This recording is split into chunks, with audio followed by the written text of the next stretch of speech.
Yo, what's up everybody? How's it going? Today we are playing As We Descend, which is a great name for a game, and this game just looks very cool. It is currently in early access, but it has one feature that I really like, which is this little button down here, next planned update, approximately 21 days. Isn't that fantastic? I think that's really cool to have for something like early access to let your community know what they can expect. Now, despite being early access, this game is of course available on Steam. I mean, I guess that's what early access is. It's already despite early access. Anyways, you get what I'm trying to say. It is quite expensive. It is 30 bucks, which of course is a reasonable price for a video game, so long as the video game offers something that is worth 30 bucks. So, let's have a look at it. Let's try out As We Descend. I got this game for free through Keymailer. So I had no actual contact with the developers of the game or anything like that, but I did get it for free. So anyways, let's get into it. Begin new descent. So, we have a bunch of things that I don't know what they do yet. Run world. Empowered, command, rune. We'll just click the button. That seems reasonable enough. There are a whole bunch of menus and so on. It is a roguelike, so I think that's important here. Oh, okay. Yeah, no, that's interesting. Scanning, anomaly detected in descent pathway. Powering up central core to purge biomass readings. Core battery status, incineration prism status. Mithion reactor status. Reactor power generation failure. Ah, okay, so that didn't work. Switching to contingency subroutine. Assessing available power from auxiliary systems. And then none of these are available. Initializing reroute to core. Power rerouting procedure successful. Emergency power systems critical. Available power 0%. All emergency systems failure. Central core sequence ready. Activation primed. Alright. So something went horribly wrong, it seems.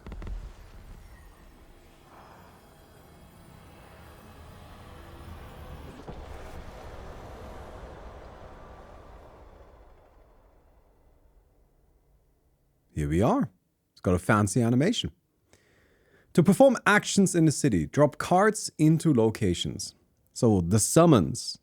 A command bearing the blood red seal of the Troika. You would be wise to go. So I can put that here. I don't have anywhere else I can put this. So I guess we go here. Alright. On that note, I should immediately figure out where I put myself because it seems we're occupying space here. So maybe I go into this corner, maybe I go up here. Up here seems fine for now. Let's see if this is okay. Answer the summons. Before you stands the Lord Attendant, High Steward of Missives and Speaker for the Troika Regency. Lord Attendant, this cycle brings mixed tidings. The force field has drained and the walled city's energy has abandoned us. The commonest whisper of end times. But know that this means Ava will fulfill the prophecy. May the machine god bring us to haven. You, the Troika Council has decided you are granted the title of Warden of the Wall. You will retrieve the parts to restore energy to the city. Warden of the Wall? Yeah, I don't really know what that means. It is not a title granted lightly. The restriction on venturing into the blighted land remains for those in the city, but you will be able to pass beyond the gates with a handful of your loyalists. Once you cross that threshold, there's but a small price to pay. You're exiled beyond the wall for fear of rot and taint. Make camp outside our gates. And if I refuse? None can disobey the Troika. Then I shall be the first. I can immediately disobey. He gives the slightest glance to the guards and you hear the creaking of their armor. Time stands still but for a moment before they take their first step. Remain steadfast or quickly apologize for your transgression. The guards approach, weapons drawn. The council is unanimous. Quickly and mercifully their spears meet. Fade to black. Defeat. That is funny as hell. That's cool. I like it. I like as well that you can actually just lose immediately. There are lots of games that give you choices like this at the beginning, but then you just kind of have to do the thing anyways, right? And I always felt like it's a bit pointless. Just like, you know, when in the start of the Pokemon game, they ask you, do you want to go on this journey? I get why they make you do that, right? Because it makes it so that the player has some agency. They are the ones making that decision. But then when you click no, they're just like, no, we want you to go on this journey. And in a way that completely invalidates the whole process to me. But here, yeah, no, I just died. Well, okay, I guess that was our first run. This now looks a bit different. But let's do this again. Maybe this time we don't die immediately. Sorry, I couldn't help myself. I was just very, very curious. Okay, so we go through this little animation again. It is beautiful, this game. And that is honestly why I wanted to play it. I just kind of really like the style of it, the visuals of it. I really like the name, As We Descend. It's just kind of a great name. I was kind of hoping it would be about digging down into a hole, but it doesn't seem like that's actually what's going on. So, this just goes here. Alright, let's try again. So, we already did this. Yes, yes. Warden of the Wall. Continue. And if I refuse... oh, it doesn't let me refuse a second time. You don't dare ask. Bloodstains dot the council floor. That is great. That is actually fantastic. So of course, there's gonna be some players who will just kind of click the no button over and over again to see if anything funny happens. And this is a great way of like actually telling the player, come on, get on with it. But it feels in flavor, right? Like the first character we played is dead. There's blood still on the floor. They just ushered in the next guy. And you know what? Let's go find a reactor rod to alleviate the crisis. Wise choice, Warden, he glares. And I will not forget your moment's hesitation. Oh, chill. Take your forces and the expedition party. Bring them to the rally point to depart and find the reactor part. After you restore the power, you will be able to use the envoys to their full effect. They can compel citizens to your aid. So I've got 2 cards. Send me to talk to someone in the city. And send your forces along with 6 scavengers to scavenge resources outside the city. Alright, let's take this and go. Explore the city. Locations work differently depending on the type of card used. Certain cards can only be dropped into certain locations. City cards don't cost anything to play. Your expedition force and envoy cards will return to you after each cycle. So I've got some envoys and I've got expedition force. I can put an envoy here. That's it. I can put an expedition force here. Alright, so those are the 2 things I can do right now. Alright, let's send the envoy into a dark alley to search for resources. Lost in the dark. With nary a light save the ember's glow, your envoy gets stuck in a dark alley. This cloying... Oh, man. Sorry, I'm having a bit of a hard time reading words that I'm not used to reading. With nary a light save the ember's glow, your envoy gets stuck in a side alley. This cloying darkness would surely be dispelled should you restore power to the city. Given their predicament, they might as well scrounge something up. A light glimmers to the left and a noise catches their attention to the right. Seek the light, gain 1 favor, gained by helping those in the city and kept between battles, used to play special combat actions. And that dismisses this location, or follow the noise to get copper. Let's get copper. Money. Money is good. A minor pittance of coins left behind hastily from some fleeting commoner. Alright, well, we've got some money. I guess it's something, right? City must be repowered first. Ah, okay, so I can't play any more envoys right now. Let's go here. The first expedition. Scavenger. The scavengers take out a map with pins of nearby objectives. They trust you to choose a destination. They'll need you to protect them from hazards outside the safety of the walls. Remember, the Lord Attendant said to retrieve the reactor rod. I get 8 favor. Accept their favor, choose a destination and depart. So I can go amplifier module or reactor rod. Now, I was told to get a reactor rod, so let's go over there. Let's have a look at the reactor rod, right? That seems like what we are actually searching for. Skittering foes. Skater. Enemies will scale quickly in power as battle wears on. Attack bonus, increased attack power. So the longer we fight, the more powerful our opponents become, so we want to make sure we finish fights quickly. Your forces. I have a vanguard. And a lantern? It's my battle deck. Alright, I guess I'm just gonna stick this guy in here. That has made my battle deck bigger. I can remove this, then I only have these. But I think it makes sense probably to have our vanguards here. Deploy for battle. So, is that me? Am I a little ghost? Empowered Echo. Empower the lantern to repeat its first non-offense card each turn. Deal 4 damage and inflict 4 stagger. Apply 4 barrier. Gain 1 rune. Use to discard a card from hand and draw a new one. You start each battle with a free rune and it persists between turns. So I can discard cards to kind of cycle them.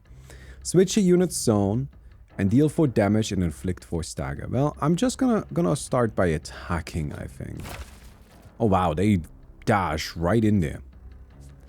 Okay, we have a free mana, it seems. Command is what it's called. Alright, target down this guy. And I have favor. Gained by helping those in the city and kept between battles. So, I'm assuming that my command refills each turn, but favor is actually like a permanent benefit. Or a permanent thing. So we don't want to use it unless we really need to, I guess. Tip. Vanguard auto attack. This unit requires the guard zone to use their auto attack. Use a reposition to switch from the support zone to the guard zone. Turn 2 begins. So these just kind of got closer. So I can reposition these guys to get a bit closer. Now we can auto attack.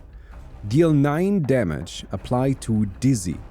Guard bonus. When this unit is in the guard zone, this bonus effect will trigger. So we get the one at the bottom. That's the Dizzy, okay. Dizzy receives times 1.5 stagger. Stagger gauge is filled by damage and stagger. When filled beyond 50%, each hit has a chance to leave enemies staggered. Okay. You still haven't actually explained what staggered means. I know that you might just say, okay, well, it's clearly just a stun, right? And like, yeah, I think you can reasonably make the argument that that's what's being implied here, very strongly implied. But also, this is the kind of thing where if you use staggered as a word in your keywords, right, in your game's language, then you need to define it. If you just use it as a word to describe that language, then it's fine, then it's clear. This enemy has become staggered. You can target its weak points for critical damage. Oh, see, that is not what I thought staggered did. So if I hit it now, I will deal extra damage. But I think we just put down a barrier for now to make sure we don't take damage ourselves. Oh wait, auto attacks. Enemy intent. You can see enemy intents allowing you to play around their actions. When you end the turn, the enemy will perform its intended action. This enemy intends to do a standard attack, which can reach your units even in the support zone. You can barrier to absorb expected damage. You can also stagger enemies for a chance to interrupt them before they attack. So I retain 50% of my barrier between rounds. I will attack you, and then I will just kind of cast some barrier. This enemy is no longer staggered. For the next turn, it will be harder to stagger it. We've blocked this. We get our auto attack in. We shield slam this guy. And 11 damage is quite a lot, isn't it? Will this... It will get... It it will get over 50%. We have a chance of staggering. We did not stagger. This will also hit my units no matter what I do. Well, I guess we're taking 11 damage. Alright, shield slam. Got him. Nice. Expedition victory. Very good. Every time I hear the word expedition, I have to think Expedition 33 now, which is very unfortunate for any game that uses the word expedition. Select resource sites. Spending phases. You get a new set of phases for each expedition. Available scavengers. Okay. So exposed cache. This can be safely looted without costing. So we'll just loot this. Reactor rod can be used to replace the irreparably ruined rods in the city. Then we can go down there. Major grove. Large mass of corruption must be cleared by scavengers first. It's likely to contain a rare item. Minor grove. But then to get to the major grove down there, this one is more likely to contain copper. But we first have to clear the minor grove. We have 6 scavengers available. So if I clear this and then this is also a 4, I can't do that. So I guess it makes the most sense. Or why is there a question mark here? Oh, more likely to contain a rare item than usual. Now this is confusing now. The minor growth, is that supposed to be... Like, what's a higher chance? A major growth or a minor growth with treasure anomaly? I'm gonna say the minor growth with treasure anomaly. So, draft lantern card. Draft a new lantern card. 1 is guaranteed to grant empowered. Caged light. Apply empowered 1 to lantern. If it's already empowered, draw 2 instead. And empowered charges up the empowered perk for this unit. Unlimited charges. Playing this card uses a charge. Once all charges are spent, it's removed for the rest of battle. Apply 6 barrier and a gift of light. Increase barrier received from friendly sources. Or power shield. Apply 2 barrier and draw 2. Let's get the cage light. I'm kind of trying to stay away from the favor cards for now. This one's 4 scavengers. I only have 3, but it seems I can still go for it. I just have a lower chance of success. Well, 75% sounds good enough. Let's have a look. 38 copper. Well, I mean, something, I guess. Alright then. So, here's where we can deploy an expedition.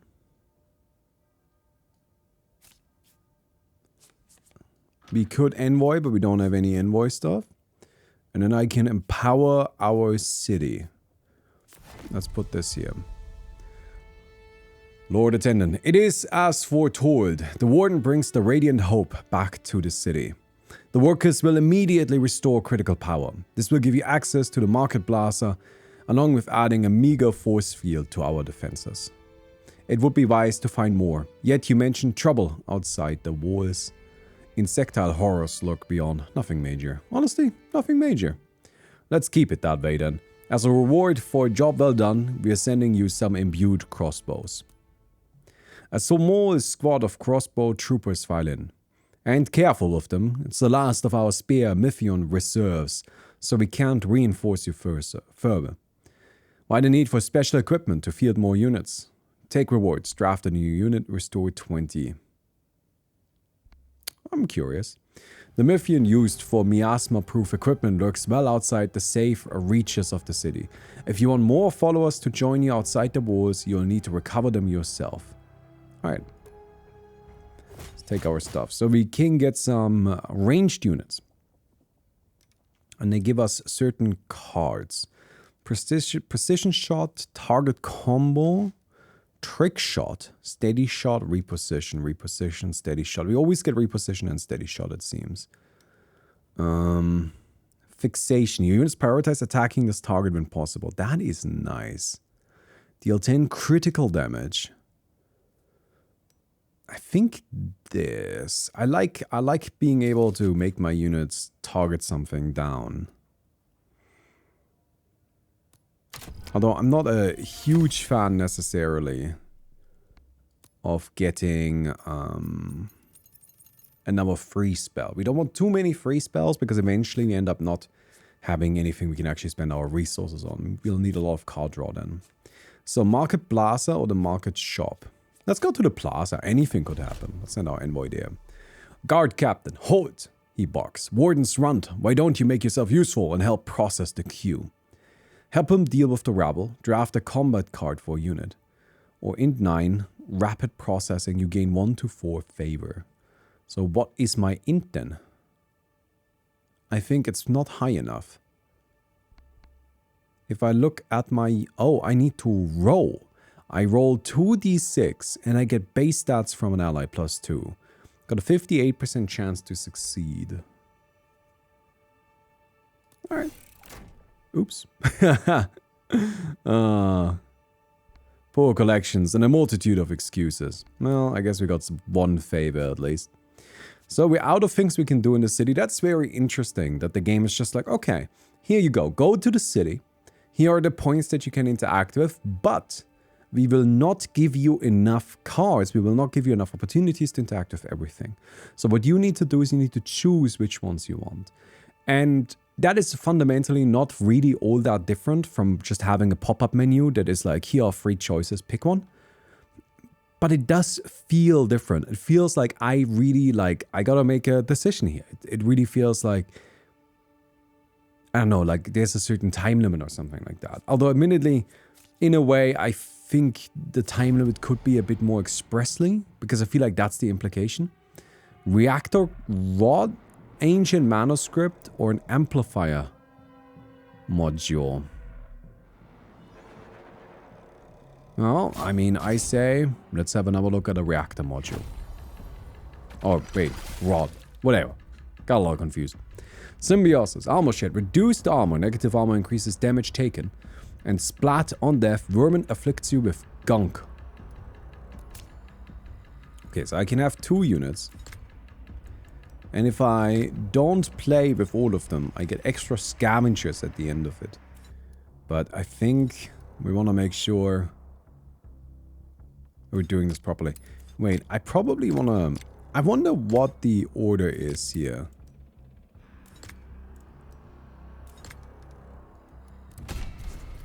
Like, how will they spawn in? Okay, they spawn in just in the back no matter what. So we will take this guy and move them forward so that they are in auto attack range. I'm assuming these right here will always be able to auto attack. We'll apply a barrier. Oh! Damage persists. I did not expect that. That is actually a big surprise. Alright, we staggered this. So stagger is a stun. Tip, guarding. This unit is not guarding because it's in the guard zone. Enemies with standard attacks must hit guarding units first. So it's just like the front line, right? And then we get our auto attack. Very good. Alright, so we need to do something about this. We currently don't have anything. We can apply 2 Dizzy. What's our chance of a stagger? It's pretty low. 0%, no. I guess I'm just gonna apply shield again and block it as best as I can. This gains me a reroll. That doesn't really help. Yeah, okay. My front line is taking too much damage. Apply empowered to the lantern. If it's already empowered, draw 2 instead. Okay, so if I do this, you've just empowered one of your units. Its unique perk is charged up for the rest of battle. Each unit has its own empower perk. Activate different perks to turn the battle into your favor. So, Empowered Echo. Empower the lantern to repeat its first non-offense card each turn. So if I do this, I get 8 now. Well, that seems pretty good.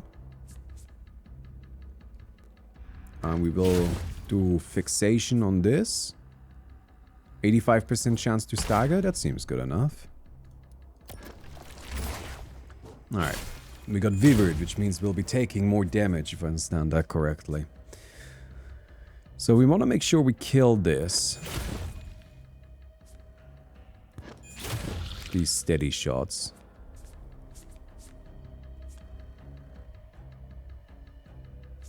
think we just put down our shield. Just chill. Right. Dodgeable attack. Watch out, certain attacks like the guard braid attack and lob attack will always miss when you have no units in that zone. Okay, so it is trying to hit me back there, so I could move these back, and now it misses. I mean, it's not super important because I will just kill. But still, it's interesting. We have 6 scavengers. Well, we'll pick this up, because that's what we came for. This has an increased chance of favor. Alright, let's grab this. We get some money. Hazardous. 57% chance for the major one. Treasure normally. We'll take it. Oh, let's go. Ancient data log. Radiant lines matching Ava's crown. Okay, you just got an item card. Trade this in the city for rewards. So first we put down force field generator. Doesn't make a difference which one we choose, right? So we'll just put it here. Reactor repair. Lord Attendant, most excellent. The council will be pleased. The force field is slowly pieced back together, staving off the miasma and beast alike. Alright, cool. So the city just rotated. I didn't know it could do that. How do I rotate it back? Hold E or click this to advance to the next cycle. This will cause any unplayed cards to be discarded. If there's an enemy wave, it will trigger battle at the city. When the next cycle begins, reshuffle all cards back into your draw pile and draw a new card. Alright, so I can send this over there. So I can actually spend more time in the city by spending time in the city. Oh, okay. So a second ago I said it wasn't super clear that this was time passing, but no, it is time passing. Oh wait, now I can rotate it. I guess it didn't work earlier because I was... I was right-clicking. I don't know, I was just so used to moving a camera with a right-click. Okay. Oh, that is... It's nice, isn't it?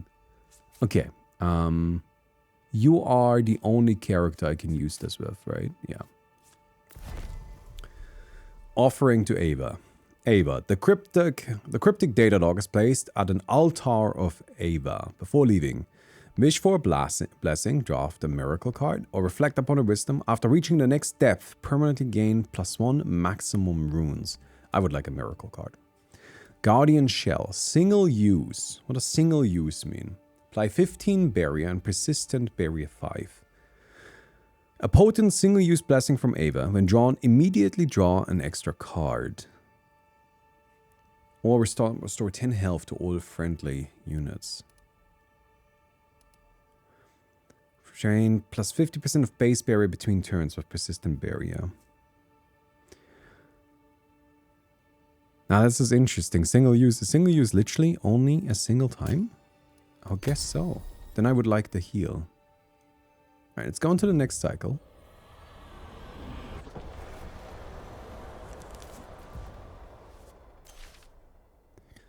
Each cycle marks the passage of time as the city core burns into the miasma beneath.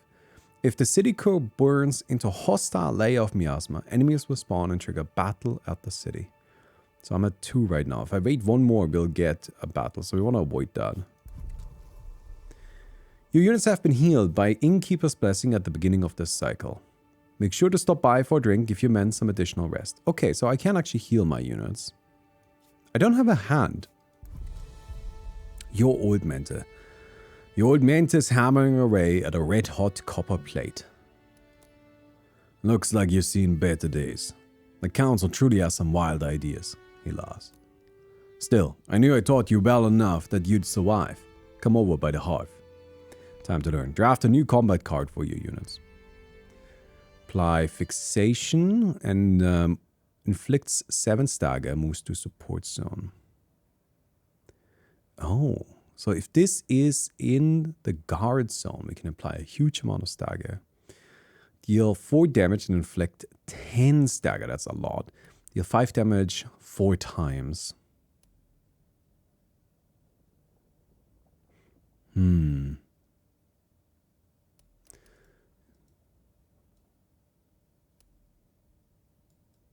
There are upgrades to these as well.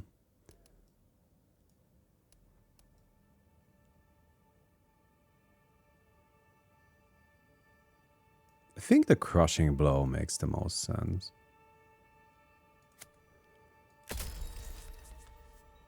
Ah, I got some cards. Very nice. Expedition Force, Envoy. Visiting here will trigger a special event. For that, I need the Expedition Force. I can only send that here. What can I do with my envoys? Market Shop, Market Plaza. I can go to the Innkeeper. Let's have a look. The Tasty Grub is a filthy establishment filled with raucous celebration and carefree revelry. This will be a good place to encounter people of interest. Talk to locals. Resupply, restore 15 health to all units. I think we'll talk to locals. I mean, we just healed. And we got lucky.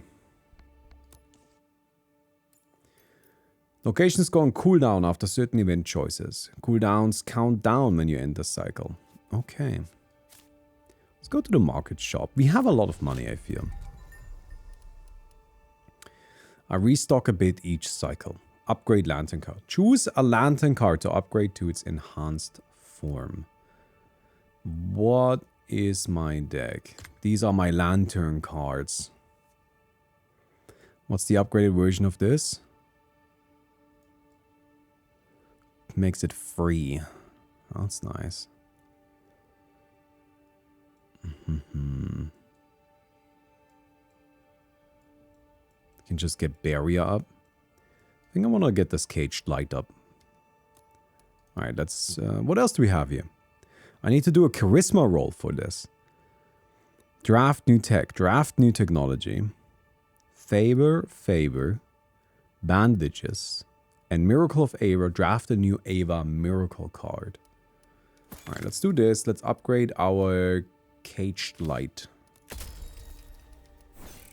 Oh, no. Oh, wait, it doesn't... I just accidentally clicked on it. Alright, so we didn't get this. I guess I will get some favor. Let's get a miracle card. Add Ava Answer into your draw pile, then draw one. Ava's Answer. Deal 10 damage and inflict 20 stagger. Wow. Attack. Apply attack bonus 2, might bonus 2, armor bonus 2. Is that permanent? Probably not, right? I'm curious, though. Okay. Well, I can only go on an expedition now, so let's do this. Scavenger. There's a bustle at the rally point. The scavengers have halted. Something is emerging from the corruption. We dare not provoke it. Shore up defenses around the city instead of venturing outside. Darkening skies. Scavenger. The city folk speak of shapes that stir within the miasma. Take caution. Prepare the defenses. Mandatory single use. Ready the defenses. Collect all and leave. So, if I do this, I can either go to the forum or I can go to my old mentor. Now that is really interesting. Like, which one of these makes sense? I have to say, I really like having this city and like with locations. And you know, like you will eventually know where everything is. Although, I have to say, while I think this concept is absolutely fantastic, if you do this, I think it would have really benefited from a more varied visual style. As is, it all looks a bit the same, doesn't it? And because it all looks a bit the same, I think it's difficult to really pin down exactly where certain things are. It's also worth mentioning at this point that this game doesn't seem to have a proper tutorial. I am able to work my way through it because, first of all, I'm pretty used to working my way through games without tutorials, but also because I've of course played a lot of these styles of games. It uses very similar mechanics to Slay the Spire again, right? So it doesn't really do anything crazy new in its combat. So I can work my way through it, but I do think that it really could have benefited from having an actual tutorial, and I don't think it's good that it doesn't have it. So, anyways, what do we want to go? The forum or to our old mentor? Well, this one has a question mark, so let's go there, especially when it sounds good. Tension is high. Beyond those wars lies terror and death. This is a moment to compose your forces. How will you inspire them? Hoist the banners. You begin the next battle with a command banner. Or sheer determination. Upgrade combat card for a unit. I'm down to upgrade a combat card. Probably with you. This is the Arbalest. Now, I think I want to go with these guys. Or what do I get with the Arbalest? What do I have there? Weak point bonus. What's quick draw? Doesn't tell me. I don't know what quick draw does. Yeah. Digital card games and their obsession with keywords. Keywords are fine. I'm not saying there's anything wrong with keywords. But I also think just put some goddamn text on the cards, right? Like, I get that you were like, okay, quick draw. You just need to know a single time. You can hover over it and we'll explain it to you. But just like put it into the text, right? I'm going to be completely frank with you. The image is not that interesting, right? The artwork on the cards is not particularly outstanding. It's not terrible, but it's just not a highlight. And so put some actual text on the cards so that they are readable. I know. You're worried about people having too much text so they won't actually read it. But I just think it's fine. Like, it's okay. It doesn't. I'm not saying you need to put whole paragraphs on there. But also Yu-Gi-Oh! Exists and people play it. Anyway, Shield Slam, apply free Dizzy. Inflict 12 stagger. That seems alright. Let's upgrade this bad boy. Okay.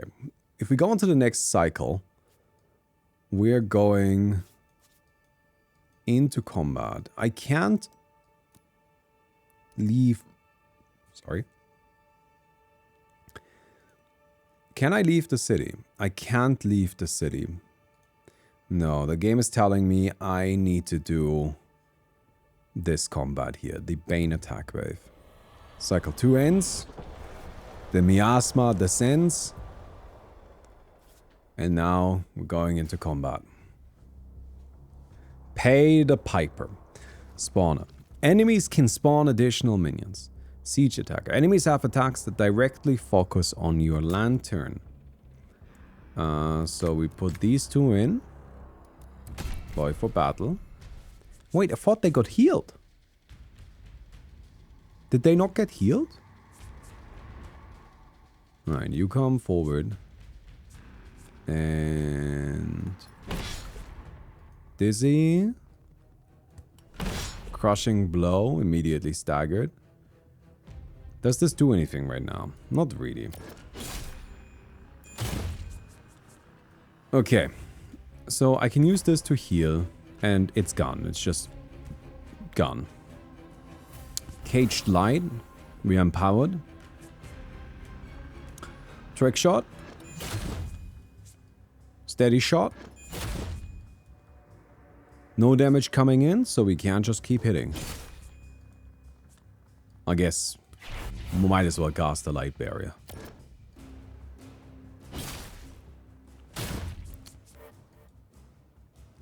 Siege intent. Watch out. This enemy intends to attack your lantern directly. Okay.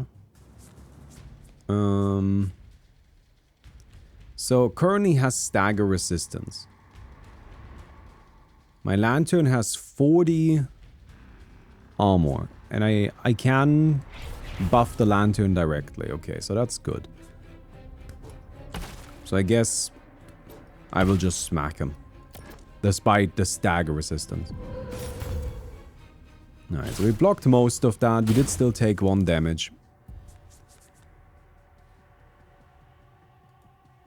I mean, I think we just kill him, right?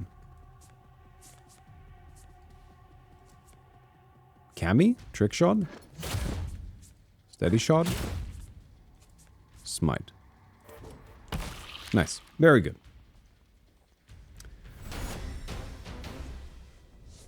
Well, that was pretty easy. Although we did take a damage, which is not ideal. The spoils. The walls hold for now. It's grim work, but the scavengers cut away useful parts from the carcasses as best they can. Corrupted core and artifact fragment. Let's take them. Here's our collector again. Oh, sorry, mentor. Our old mentor. Old mentor. The veteran forge master would be willing to help train your troops for the new threat. Draft a new combat card for your units. Apply Burning 5. Deal 2 damage increased for each Fury Plate. Apply Fading Armor to a friendly ward. Come on, like, language, friends, language. Again, exerted once. Exerted. This unit skips its auto action and its cards cost 1 more.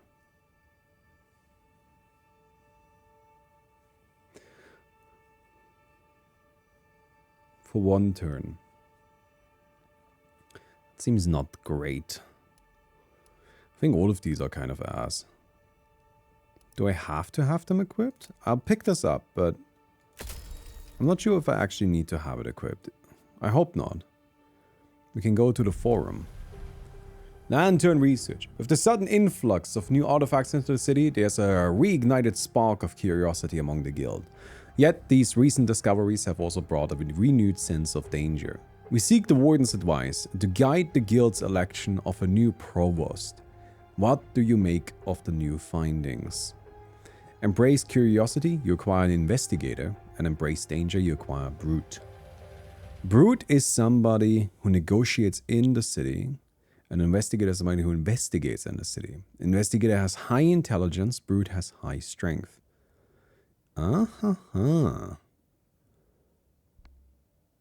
Which one do we want? Let's get an investigator. It is wise to always keep an open mind. Let us venture forth in the name of insight. He segues into an incredible lecture that enraptures the whole guild hall. Continue. The researcher has sent a new ally to aid your cause. Oh wow, I have a lot of cards now.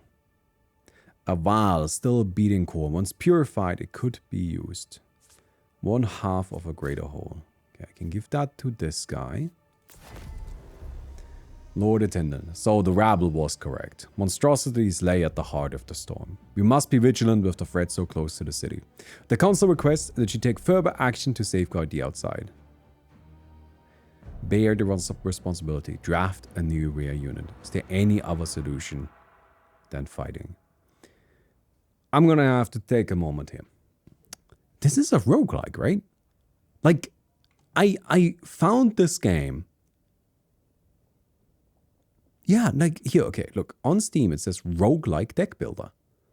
And I found this game searching through the roguelike category. It does not feel like a roguelike. I mean, I'm not saying that that's a bad thing. It just, like, does not feel like it whatsoever. It feels like it's just a campaign, a story. Interesting. Bear the responsibility. Draft a new rare unit, or is there any other solution than fighting? I want a new rare unit, but I'm too curious what happens here. The Lord Attendant raises an eye. This was not an offer one could refuse. Order must be upheld. Alright, okay. Bombardier, Knight, and a Zealot. Oh man, so this is where it actually is like pretty complex, right? Because these units have a lot going on. Bombardier, Signal Shot, and oh, okay. Alright, this is too much. This is where I'm gonna levy some real criticism here that I think is not great. This is a problem. There are these units, these cards are too complex. It feels like every type of unit is basically its own like whole, you know, hero in a way, like its own package. And I get that, and that's like a cool idea and everything, but you cannot present me with this much information at once and then expect me to make an informed choice. Like, it is just too much. I have to read, what, 9 cards right now minimum, and then I need to consider the inherent stats and everything. You know what? Like, okay. And the problem is, again, that the language of these cards is really dense. Initiative. You always draw this card in your starting hand of each battle. They are dense cards. Shadow Stab. Deal 5 damage and apply fixation. Ambush. I think I'm just gonna take a knight. Just take a knight. I think frontline is always a decent way to go. Okay. So, investigator can... No, wait, that's the artifact fragment. Sure, let's send that over here. Thank you for retrieving this precious relic. You have but one half needed to piece together a powerful technology. If you find another, it would be most pleasing if you bring them to me. Expedition Force. This is where we can go again. We have some envoy stuff still. And our investigator. Shopkeeper and Market Plaza. Let's send the investigator to the plaza. New location discovered. Fountain. Humbly nestled in the marketplace, it is a sacred site for many. Different well-wishers often visit in the hopes of uplifting others. What is it that stirs in the waters this cycle? Touch the fountain, your ally gains strength 2, or observe the fountain, your ally gains intelligence 2. Alright, let's make the guy even smarter, right? So that means our investigators now gigabrained. just absolute monstrously gigabrained. Alright, Market Plaza. The merchants of the market are having a heated argument with the laborers. Side with the shopkeepers, you gain money. Side with the laborers, you acquire ally 2 for the next cycle. What does that mean? Oh, I get another guy I can use to talk to people. Look, you're never gonna find me siding with capital. It's just how it is. Unseen eddies stir in unexpected ways. Alright, let's go to the shopkeeper really quick. We can buy Swift Shift, Initiative, Retain, Switcher Units, Zone. I don't think we need more zone switching. I'm gonna buy some healing. And now we only have Expedition Forces. Can I do anything else with these? No, I can only send them over here. Alright. Amplifier module, ancient manuscript, or artifact fragment. I am actually curious what that is. I do kind of want to go over there. I want to get the other piece of it. Like, I am curious. Balloon defense. Flying. Receives only 0.5 damage from melee attacks unless staggered. Siege attacker enemies have attacks that directly focus on your lantern. That I don't like. I don't like that I'm immediately running into a lot of enemies that specifically attack my lantern. Because they're just kind of bypassing the combat system. Tip, dodgeable attack. Watch out. Certain attacks like the guard break attack and lob attack will always miss when you have no units in that zone. You know, remember that game Stray Path? In Stray Path you have this armor system. But the armor system is really simple. It's just basically any damage you take is reduced by the amount of armor you have. So as you build up armor, you eventually reach a point where you just have basically infinite like armor, because you just will not take damage anymore, right? You can just make it so your opponents deal literally 0 damage. This is not a great system, and so what the game's developers did to try and deal with that, to try and make that a bit more manageable, is they made it so that enemies can have piercing damage, so they will ignore armor. And as soon as I saw that, I already knew what was gonna happen. As I play the game, I knew I was gonna build up armor, and as I go into the late game, my enemies are all going to have piercing damage. Or at least the majority of them are going to have piercing damage. And so the armor that I build will become useless. But the game has to do that, because if it doesn't do that, then the enemies will not deal damage. There's just no good outcome there, right? And that's exactly what ended up being the case. The game had implemented a system that it then needed to find a solution for that is, okay, well shit, how do I make it so that, you know, the enemies can actually still deal damage, right? It needed to find a solution to a problem that they themselves implemented. And they did that by implementing a new system.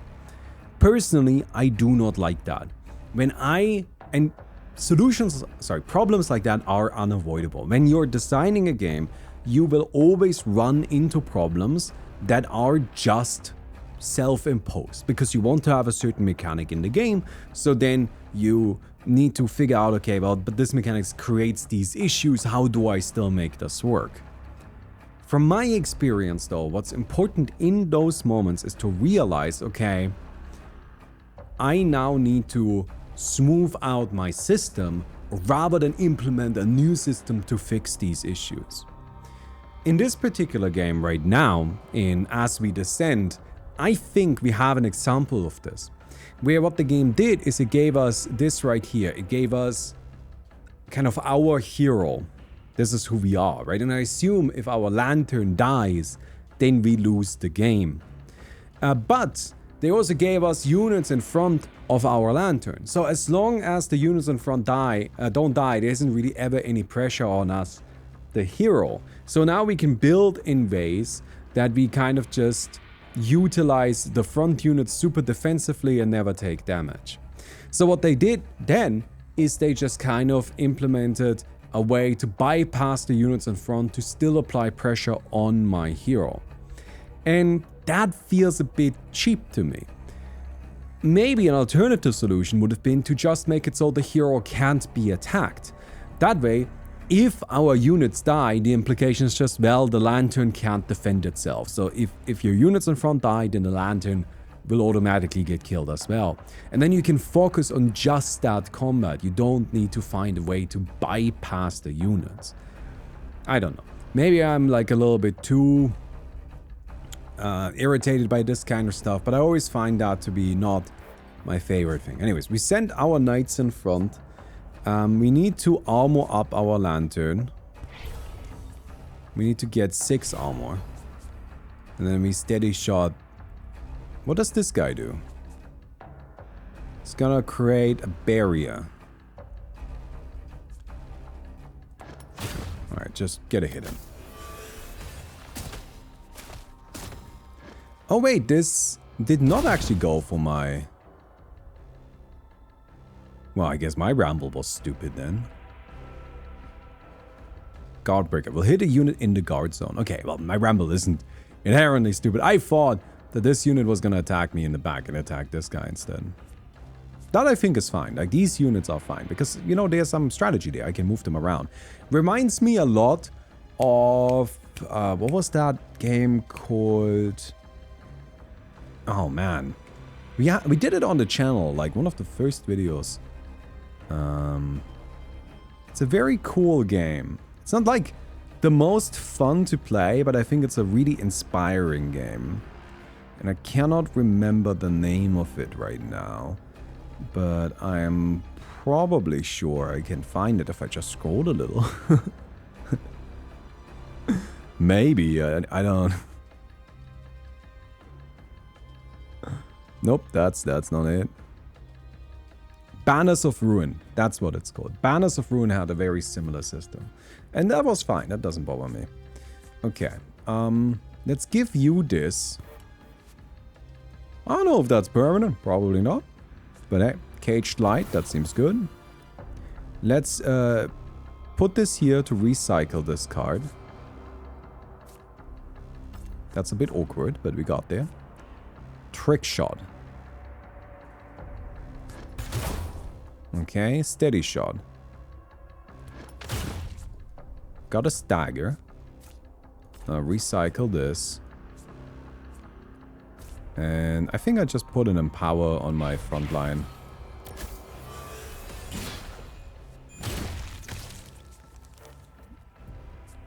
Bandages. Let's heal you. Because gotta keep in mind that's permanent. Apply fading attack to all friendlies with armor. Let's do a steady shot here. So this one is actually aiming for my lantern. Let's use one of our favor. I drew miasma, which is not ideal, but I can now give myself... I can't give myself enough Got the stagger, so we're fine. Ignore. All friendlies take 2 damage, so I can cycle it. Oh. No, I was wondering, like, if I just got...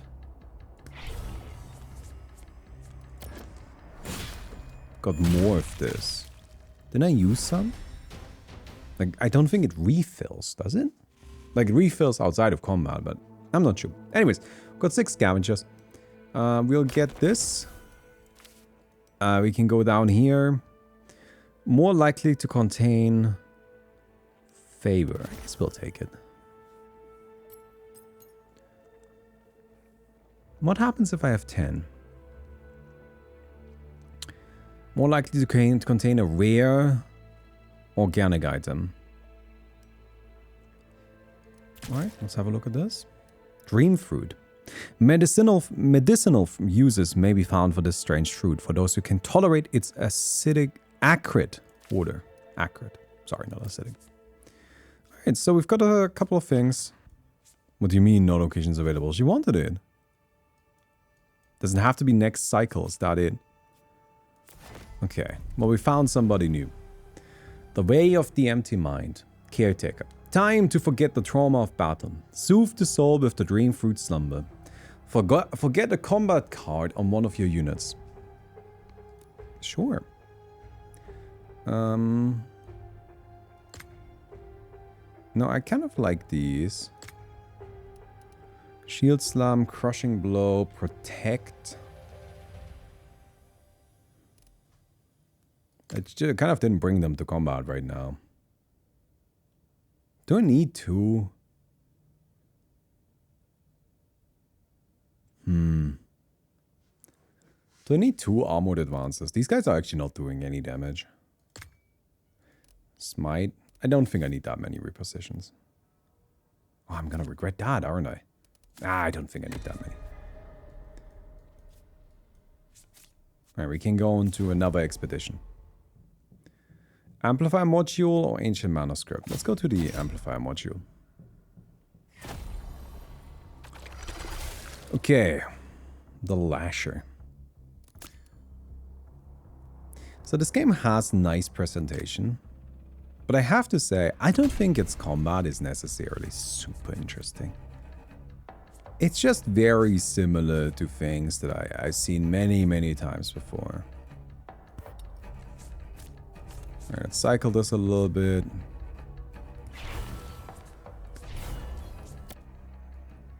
Standard attacks can reach your units even in the support zone. So my guys are a little bit stunned right now. Put that in here, cycle it.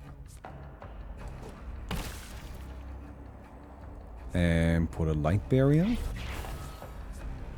Crushing blow. Does a lot of stagger.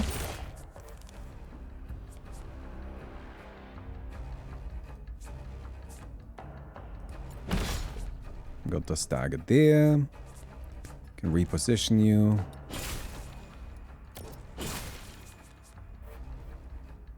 Still staggered, so I guess we just kind of keep going in, right? Do I protect? Sure. Light barrier. I get the feeling these guys are really difficult to take down right now.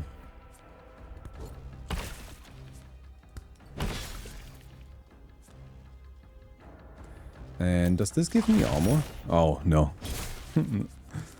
I definitely kind of just skipped through a bit of that combat. Yeah, this right here was not an interesting combat. Maybe that's a bit harsh to say, but let me just be honest with you. Like, that what we just did just wasn't particularly interesting. Imply empowered. Ooh, beacon of hope.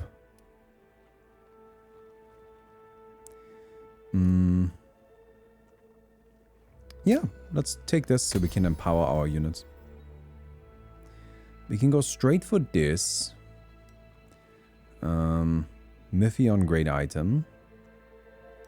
Or we can try to dig for this.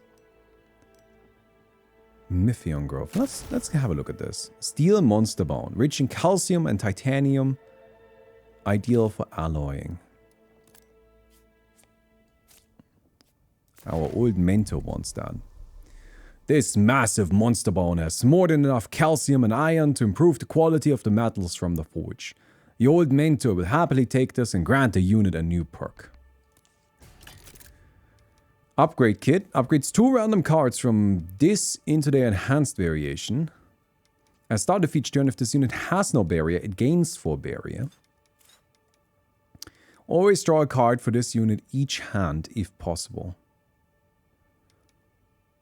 Huh, that's kind of interesting.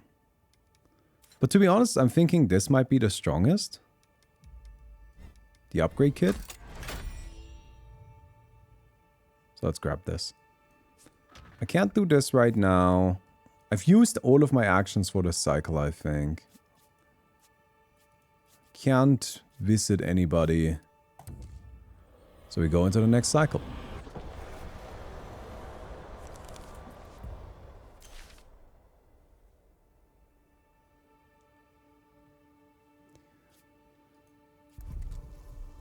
The veteran Forge Master would be willing to help train your troops for the new threat. Deal 4 damage and move to the guard zone. And formation bonus. When there's another unit in the same zone as this unit, this bonus effect will trigger. Okay. Break open? No, this I don't want this. Armor break. Reduced armor. And it also has formation bonus.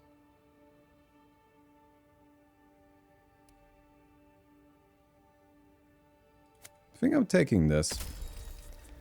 I don't know, the archers seem pretty strong. Alright, let's do the artifact fragment first. Because I'm curious. With the 2 parts assembled, you unlocked a new tech. Draft a new tech. Wait, what? Oh, I was hoping I would actually have to do it. That would have been very funny. Very Slay the Spire aesthetic here. Zero Spike. You know, every time I say something like that, I feel a bit like that guy in the meme where it's just like, you know, a guy that has only seen The Boss Baby, watching a second movie, getting real Boss Baby vibes from this one. But you get what I mean, right? Like, this is not just... Anyway. When you acquire this, gain favor until you reach max. Oh, I guess my maximum favor is 10. Okay. Your max is increased by 4. Silver Spike. Whenever a unit hits an enemy weak point with a ranged attack, apply Rupture. Loses health and staggered. Adding Rupture to staggered enemies also causes health loss equal to the amount added. Whenever a unit gains Empowered, it also gains Fading Armor 1.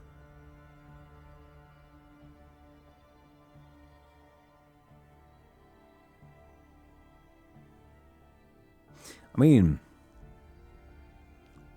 I like Empowered. I think it's a cool mechanic. So let's take this. I've got a whole bunch of stuff to do. We have so many units. The forum. Can I send anybody there? Only prepare the defenses. I can get either, can either go there or go there. Alright, so I can only do stuff in the front here. How many? There are 4 different fields, but I might unlock something new. Fountain, shopkeeper. Let's go to the fountain. For the shopkeeper, we need charisma, right?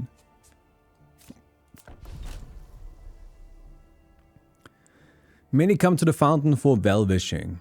Those seeking more grievous corporal aid may drink its water, but it's said to be a sin to take its water so selfishly. Gain 2 favor. I don't think so, actually. No, that was a bit of a waste. That's a shame. Let's send an ally to the shopkeeper. Yeah, I need 10 charisma. That's just not happening. Swift shift, bandages, favor. Nothing useful. Let's go here with our envoy. You don't seem to be using that much. Perhaps I could buy it off you. Trick shot plus. No. I like that one. Oh, I can go here again. New location discovered. Work pit. Continue. A call for recruitment rings out in the marketplace. The foreman's voice cuts through the noise. Ah, Warden, we could use some help for our excavation. We found something big in the mines underneath. You should help us in this endeavor for the good of the city. Help the recruitment. Acquire ally 2 for the next cycle. Perhaps you could be persuaded. Gain 26 copper or none at all. Oh, I need to roll for that. Ooh. How are we feeling? I think I'd just rather take another batch of allies. And then I can rest at the tavern. Are my units damaged? No, right? So we don't actually need to do that. We can go to the market plaza again. With this opportunity, one ability can be upgraded into its enhanced form. Which one do you want? Strafing Run? Or Steady Shot?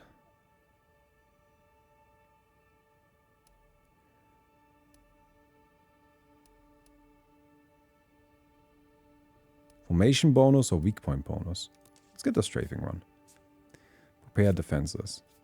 Last time we went to the forum. Let's go to the mentor this time. I'm curious what happens.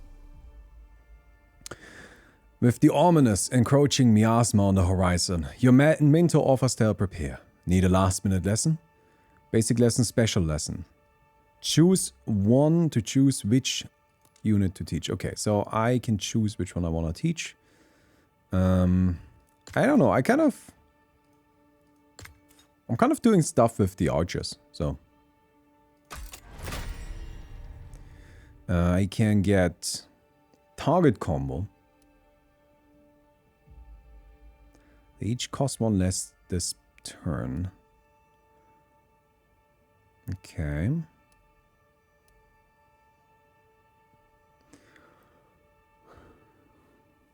Before we get the target combo.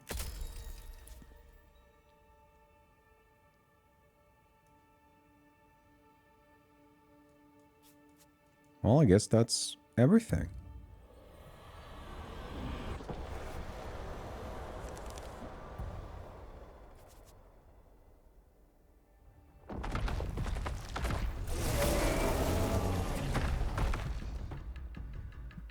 The Behemoth.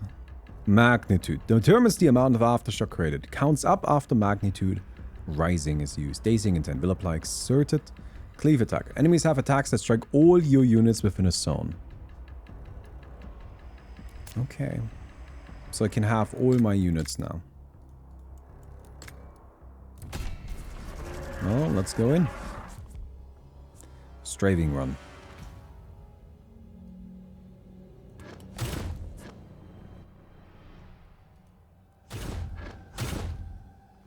And now we're going to the guard zone. We can do that. And I want to cycle the light barrier because this thing is not attacking right now. I want to armored advance my knights and then just intercept. Okay, so we got the stagger immediately. I'm not sure that's the right call, but that's what we did. Alright, so we move you into the guard zone as well. Shield slam to apply dizzy.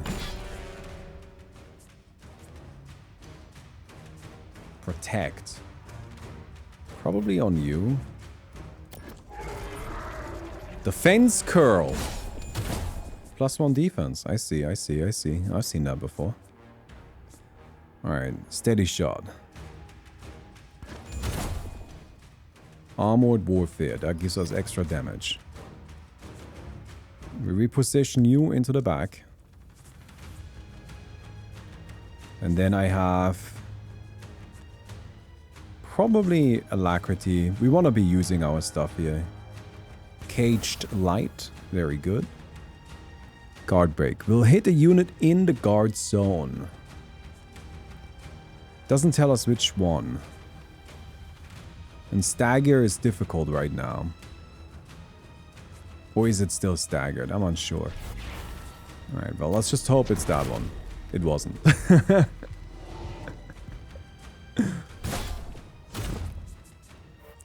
It was not.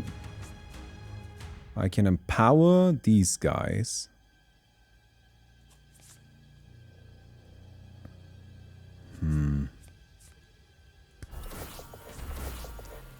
So now they are at maximum empowered, are they? Steady shot. This is attacking the back line. So if I move this one to the front, we're not taking damage. Nice. Good hits, good hits.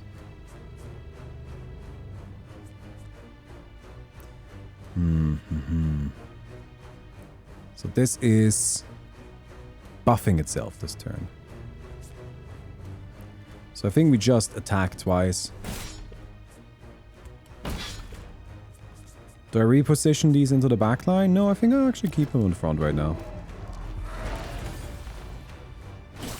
We were given some sort of debuff. 16 will hit a unit. Does not tell us which. So since this is free, I don't see why we wouldn't just do that. We'll use this as well. Just using the favor right now, I think that makes sense. So we can do Straving Run. That's why we wanted to leave the Arbalest in the front line, so we can do this attack, because it's a very powerful one. We have a free command still.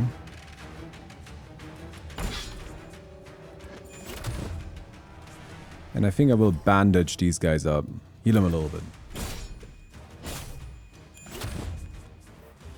Target combo. Damn, these guys are kind of going nuts, aren't they? Yeah, our archers are absolutely crushing things. Oh, I thought there was going to be a phase 2.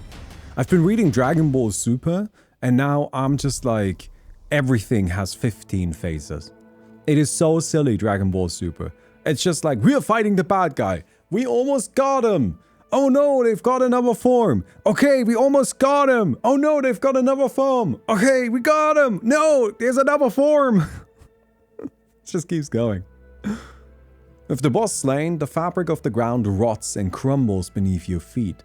The citizens huddle into the safety of the walled city, and its doors seal just in time. It drills deeper into the earth with its massive core laser, beginning its descent. Restore all living units to max health and to the next depth. What? You got 6 transformations? What? You got 7 Exactly. That's exactly what it's like.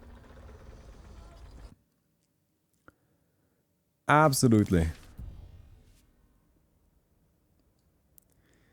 So, we are now in a lower level of hell. You know, one thing that I don't fully understand is like, the story told me at the beginning that I am forced to be outside of the city. Right? Like, I am outside of the city and I cannot come in. I'm banished from it if I take this job. And like, I have to take the job, right? So that's kind of supposed to be like the downside, I suppose. It's a bit of a sacrificial role in a way. But it really doesn't feel like it. Like, I don't feel banished. I'm just sending my people in. Fine. Like, why am I banished? Why are they not banished? I'm a little confused. Do we go to the workshop first or to the guy? Let's go to the workshop. The scavengers have finished their work clearing out the massive mysterious core. How did this thing end up inside that monstrous foe? Put it to good use and choose a special technology. Draft new tech. Imprisoning Keep. At the start of each turn, gain 1. After you play a unit's card, apply exerted 1 to that unit. Triggers only once per turn. No, don't do the slightest fire thing. I hate this. Oh, man. Gain mana, but now all of your cards aren't fun to play anymore. So annoying. You gain 1 whenever you ignore a support card. That's actually pretty cool. And then Warrior Temple. Whenever you spend favor, you gain that much energy. I mean, it's this, right? Like, obviously. Okay. I like how you're encouraged to spend favor. So something really intelligent they did here is they maximized how much favor you can have. Because there's this certain, I think, nature to not wanting to waste these kind of consumable things, right? There's always this joke that you end the game, like you end the RPG, you defeat the final boss with like your level 1 potions still in your inventory because you didn't want to waste them. And this game circumvents that issue by saying, look, if you are not gonna use the favor, you will also be wasting it. You're actually gonna be wasting it even more because any further favor you get will just, like, you can't get more than this. And I think that's a really important and really valuable aspect. Oh, this game also reminds me of a game I played. Wait, the visual style of it reminds me of a game I played. What was it called? Lucifer Within Us, it reminds me a bit of that. No, actually, I'm wrong. I just looked it up on Steam and like, nah, not really. Never mind. I'm just wrong about that.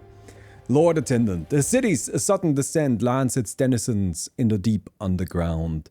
With a hastily scavenged Mythian core from the slain boss, the time is ripe for you to increase the size of one of your squads. Choose a unit and increase its squad members by 1. Our archers, right? Wait, that's the wrong one. Arbalists.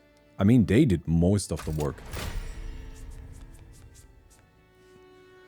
They really carried us.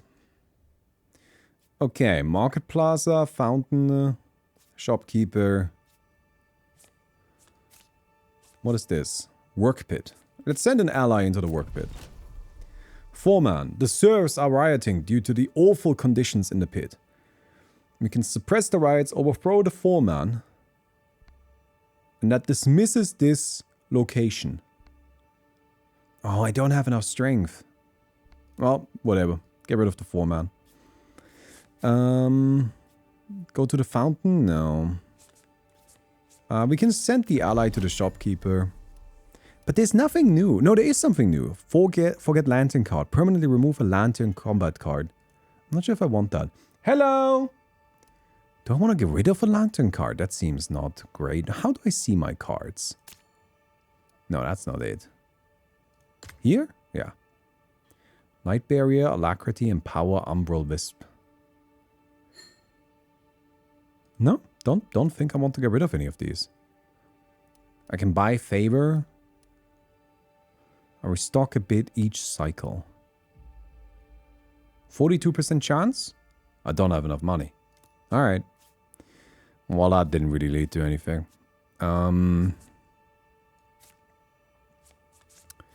Market Plaza. Let's send the investigator there. Build an even bigger lantern by overloading it with the city's power, or trim it down a bit instead if it has excess parts. Imbue weapon. Apply attack bonus 2, max rune. Increases my maximum amount of rune. Or forget a lantern card. No, let's take this. That seems good.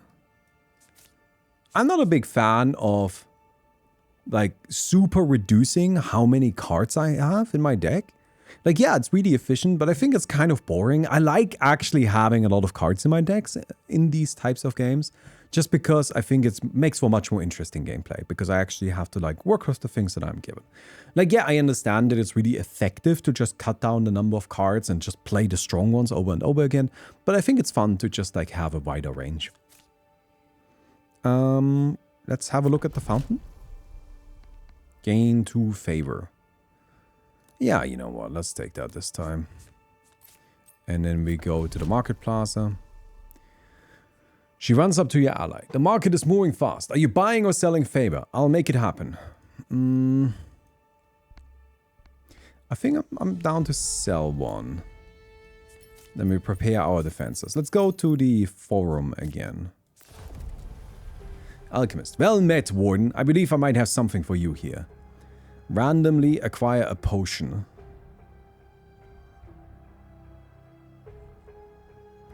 Draw 3 for unit if able. Apply restoration. I can get a vial. Alright, let's try what we get. Oh. Well, that's disappointing. Suppose nothing else to do, so we just go into the next cycle.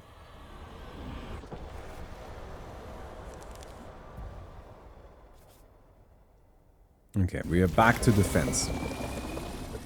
Abduction. Fathom Tide. All abilities are enhanced. Afflicted. Enemies will put affliction cards into your battle deck to impede you. That's also why it's nice to have a lot of cards, because then you don't need to worry so much about those kind of effects. But that's not really why I do it. I just like it. Do this immediately. Get you up there.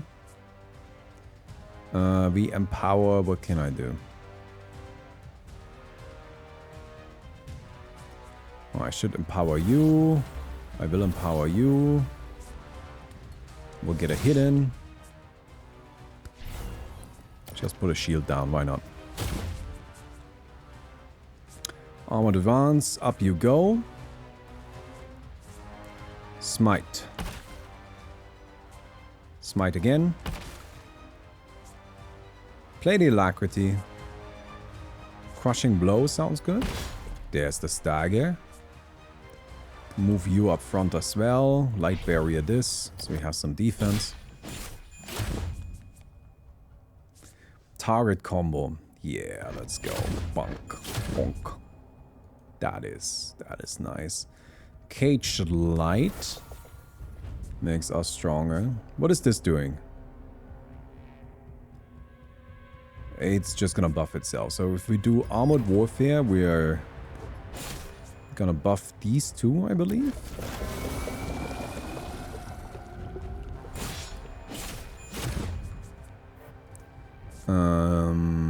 Trick shot. Got him. These are just go nuts.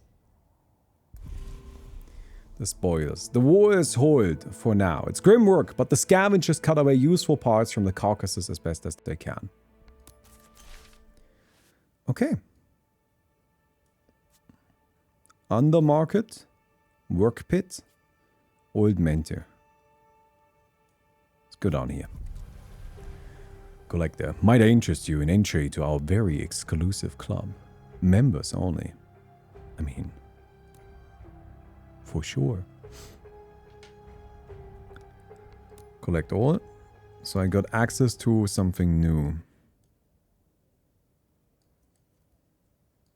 Not right now, though. Foreman. Every now and then the foreman disappears and the new one takes the place. Yet nothing ever changes. But now it's gone. Right, that location, we have just kind of given up on it. Here's our old mentor. Draft a new combat card for one of our units. Iron Fortress. Initiative. Apply fading armor free to all friendlies. That seems very good. And its formation bonus. Rapid Flurry 1. All attack becomes a multi-attack against extra hits. We are definitely taking this. This is also good, but I think this is just actually very nice. Okay, so we've taken our rewards. We have a lot of cards in hand. Are these the collectors? No, workshop. Or reliquary. And the corrupted core can go to the undermarket or to the seat, to the council. I think I'm gonna go to the undermarket. Illegal offer. That strange core of yours, I'll buy it off your hands. No questions, though. He shifts his eyes, or the deal is off. 60 money sounds good.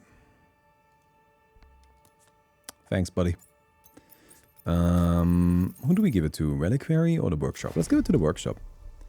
The sign says, in need of repair. Some scavengers are working together, trying to pry apart the scrap heap. Alright. Oh, right. If I put it there, I'm just selling it. Right, that was actually not what I wanted. But that's okay, we're learning. We are learning. I have 3 expedition forces. So I could just do that first. Can go explore a little bit, see what we get. We need reactor rods.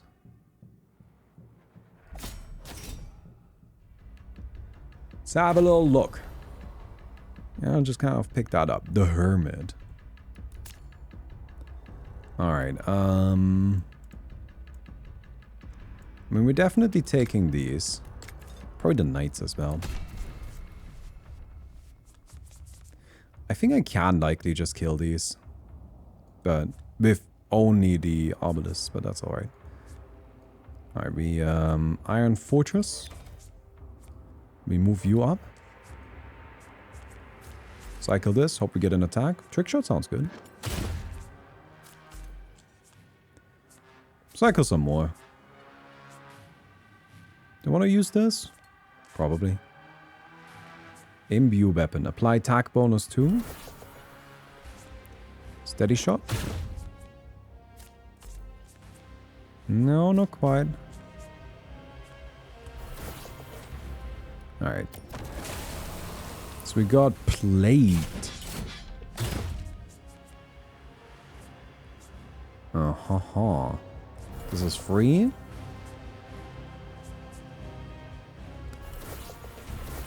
We're empowering this. We position you. Steady shot. Straving run. That should do it. Oh no, this thing is way tankier than I thought. Alright, send you back again. I guess we're taking some damage. Oh, I'm taking damage too?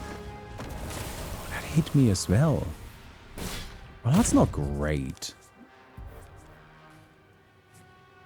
Alright, I gotta get rid of this.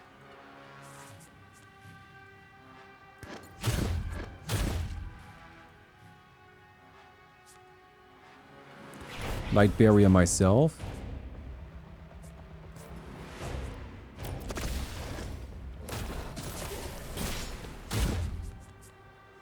Yeah, this is a bit of an annoying enemy. We don't do that much damage, but we got it.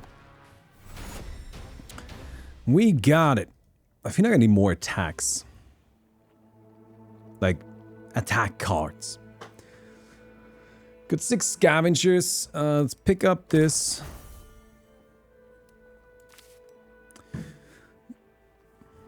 Yeah, I mean, we'll go down there. 33% chance?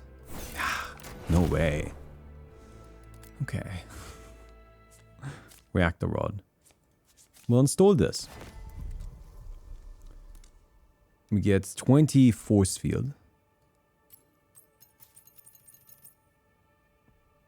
Very good. I think I'll just go on to another expedition for now. Well, this one seems kind of tough. My units did take some damage. So I can't undo that right now. Let's do the other fight first. I hope that one is a bit easier. Tremors. Krabby. At 3 stacks enables powerful attacks. Ah, this is just... There's just a lot going on there. I actually think we might want the Vanguard instead. The Vanguard is much more offensive. Lets me get some hits in. Alright, let's do this first.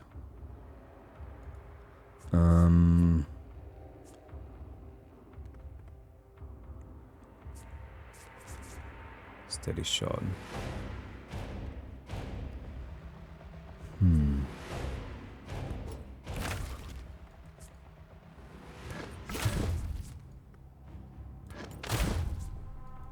Okay, so we staggered one of them. If I move this in front, they will be the ones getting hit. So I can just give them some defense.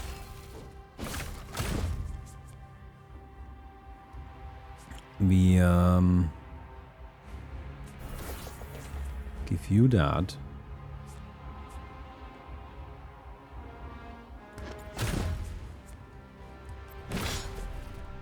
That's staggered. Okay.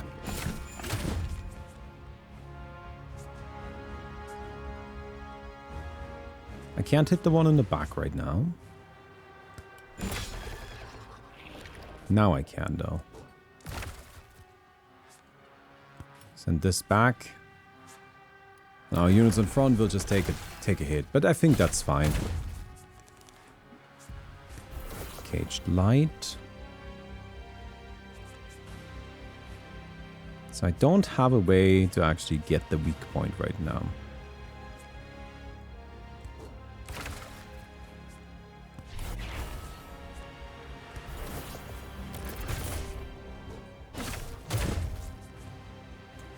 Trick shot. I'll try to end this fight right now.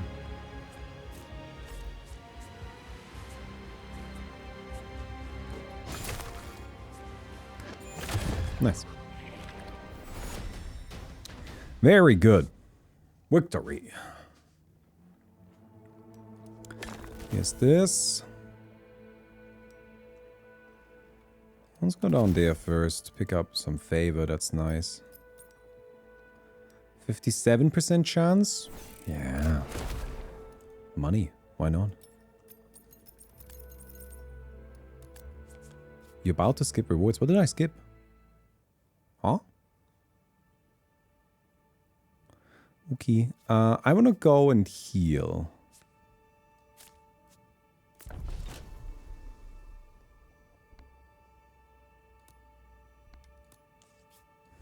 That's good. Let's go to Artifact Fragment. Let's get the Reactor Rod. I want to see what happens once we have all four of them. So we're fighting some little crab things.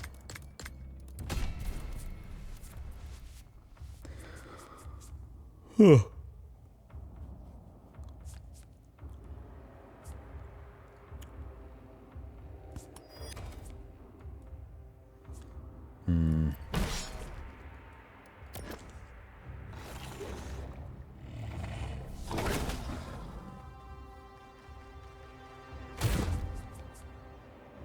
Yeah, they are not in the right zone right now.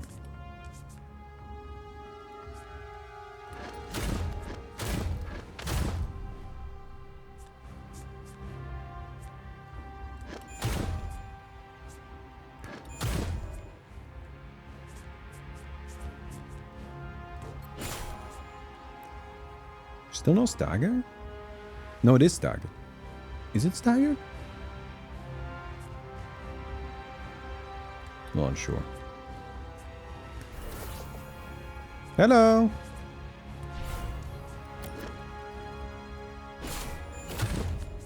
No, I think it is staggered. Yeah, yeah. All right, we'll bring you up. Took long enough.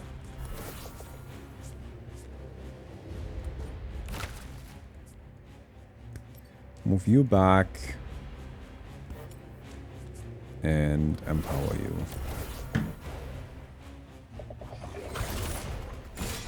Oh no, one of my units is looking pretty close to dead.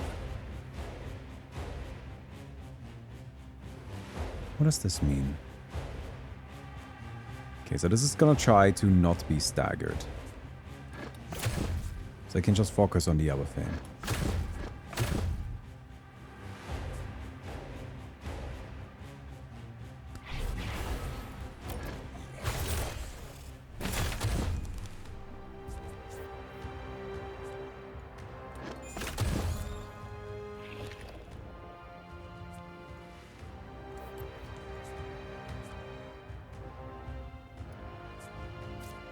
I need to cycle for a defensive thing. That works. I can send these back.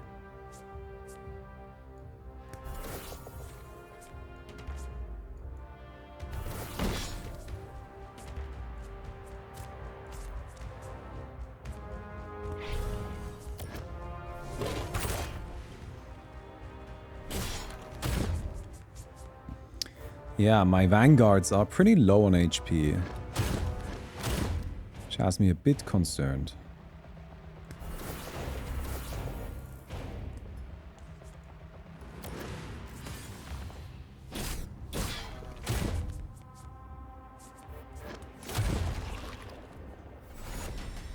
Okay, we got him. My biggest criticism of this game is that I think the combat is boring. And that might be a bit harsh. I kind of like everything else. But the combat is really just not that appealing to me. And I think it's just because it's quite derivative of things that I've seen many times before. And my biggest problem is I think it's really difficult to kind of keep track of what's going on in the combat because it uses so many keywords and so much like symbolic language, I guess. And when I say that, I mean literal symbols, right? I don't mean that it's like flowery. I mean that it like doesn't actually tell me what's going on. It just tells me a symbol and then I need to hover over the symbol and now I need to read what it does. And it's not even a guarantee that that properly communicates what it does.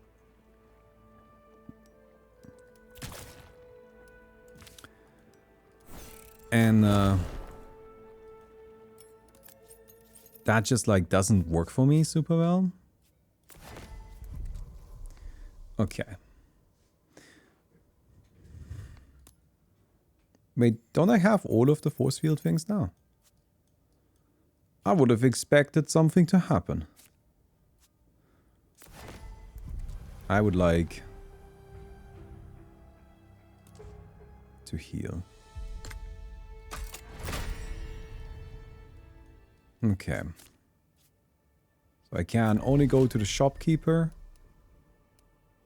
Kind of get nothing, I guess. Okay. Let's just go to the market plaza a couple of times. Hello.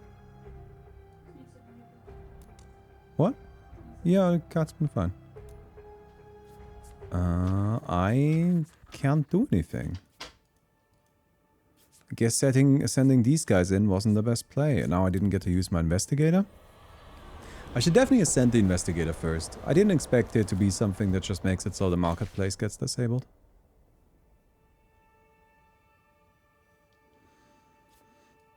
Okay. Draft a new combat card for one of your units.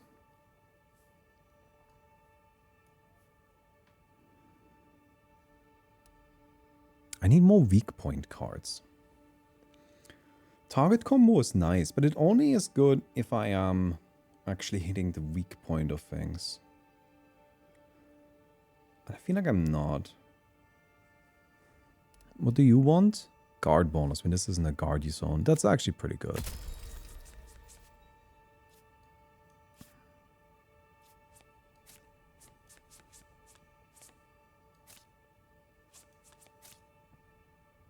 Alright, let's make sure we use our investigator. Okay, well that didn't do anything. I actually have nothing I can do. I guess we're just preparing our defenses.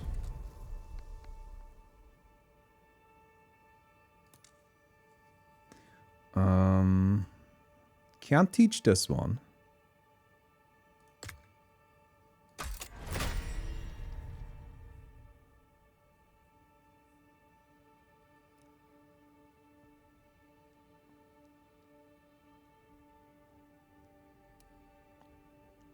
Probably the back-to-back, right?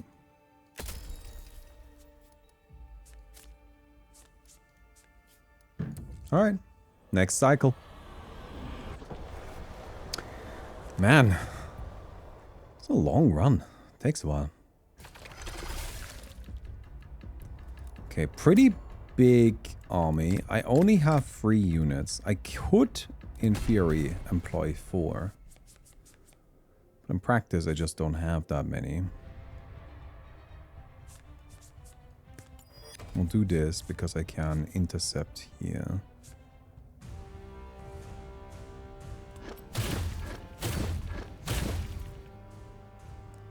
Alright, that moves you up.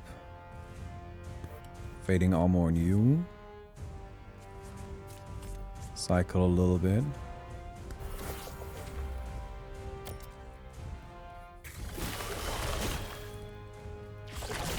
They have that fading armor, so they're not really taking much damage right now. We can move you in the front.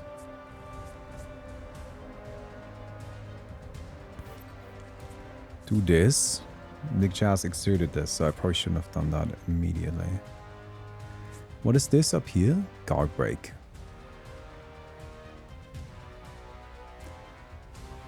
I think I should try to stagger this one. Good.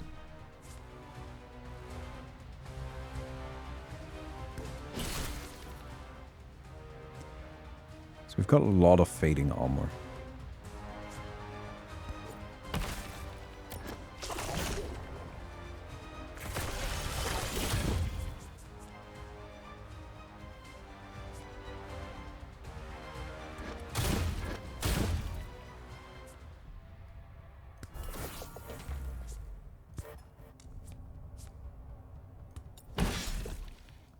Dizzy, no guard break.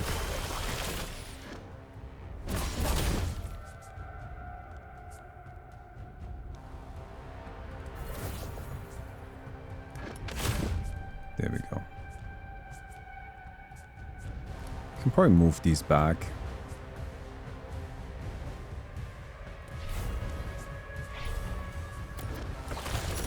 And just kind of get some armor in play. I feel like I'm using too much favor now.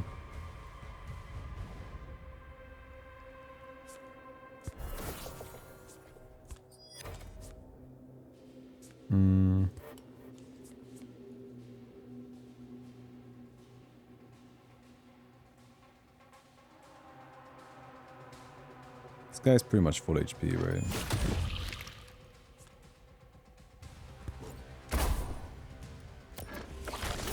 Ooh.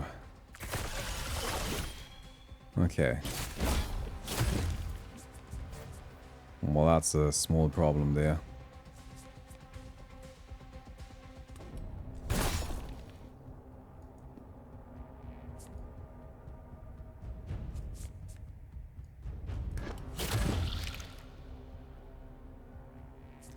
So... I did not stagger.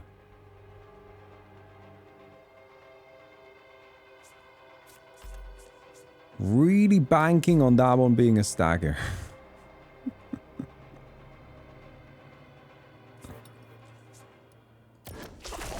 Oops. Oh no. Well, so that's not great. I assume that unit is just dead for good. I mean, I think we had like, what, a 70-80% chance there? Probably shouldn't have taken that. Okay. So I definitely need more units.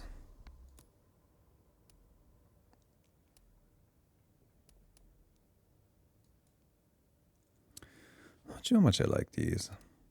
Fading Might. Huh.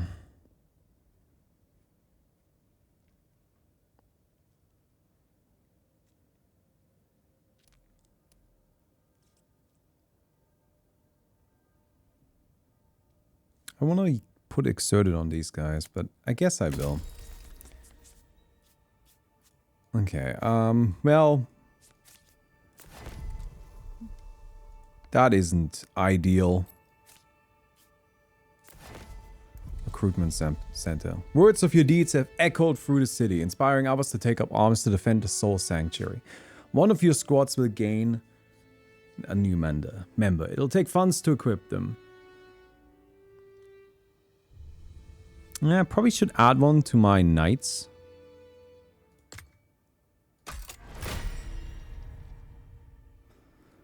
I pretty desperately resurrect the fallen to fight again. There isn't much time left to bring the lost back. Revive a unit with 10% health or a unit with full health. Yeah, let's do that, I guess.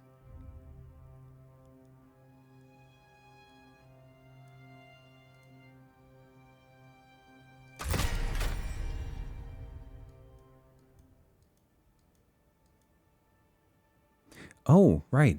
I just did something weird, right? Like I upgraded the knights, even though they were dead. I was wondering why they had a skull there. But I just didn't see that properly. It's my bad. Envoy. Allied to the market plaza, maybe? I will gain 2 favor. We can go to the undermarket. Do I have anything I can trade? Okay. Looking more. You're not the only one to have dropped some coins. You could just let it go or try to retrieve it. Gain 40 or suffer 15 damage divided amongst the units. Oh, man. Ah, whatever. Alright, well, we took some damage.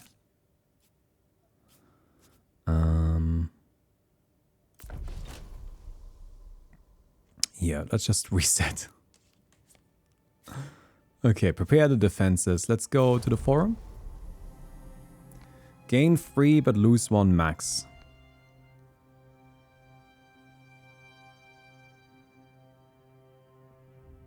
I mean, we've never been at max. Like, I think that's alright.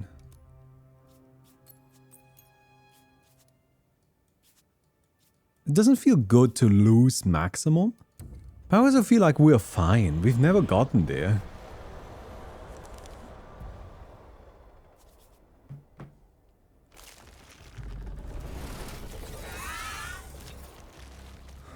Oh, what is going on here? Is it just glitching a bit? Okay, so this is the boss of the second stage, I take it. I only have 3 units. I really feel like I should have taken a 4th unit. My bad.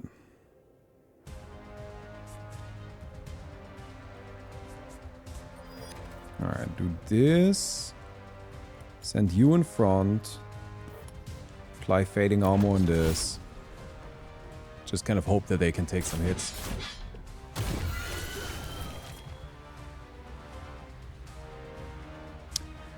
Armor advance on you.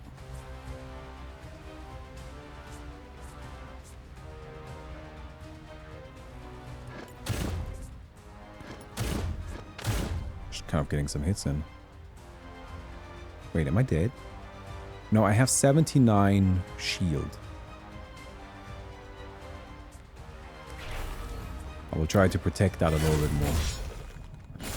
That's what the shield that we've been collecting has been good for. So if we're fighting in our home base, if we're fighting in the city, we have that additional HP. So that's very good to know. I will do armored warfare that busts up everything.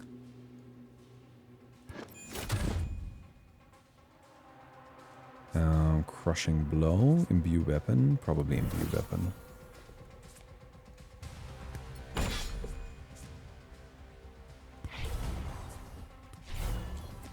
Okay. Just kind of protecting this unit a bit. Okay, they're buffing.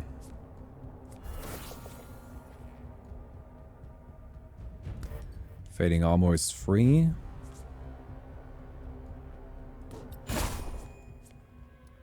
Cycle this. I'm hoping to get something that lets me move. Okay, good.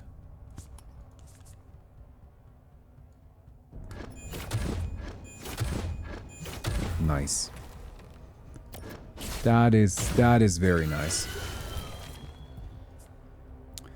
Okay, let's use alacrity again. We have a lot of fading armor.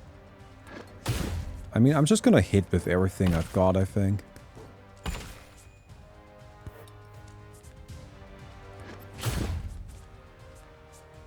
Move this guy back again.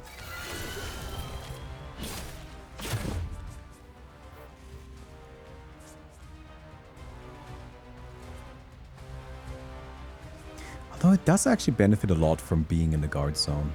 What is it doing?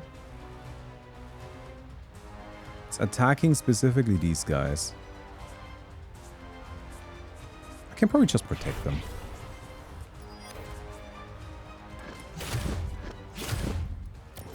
Like, I can take that hit and then stun the thing next turn. And that should be fine.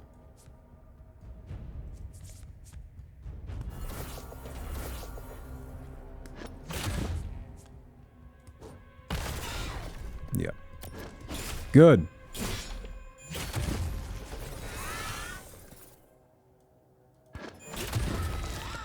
Nice.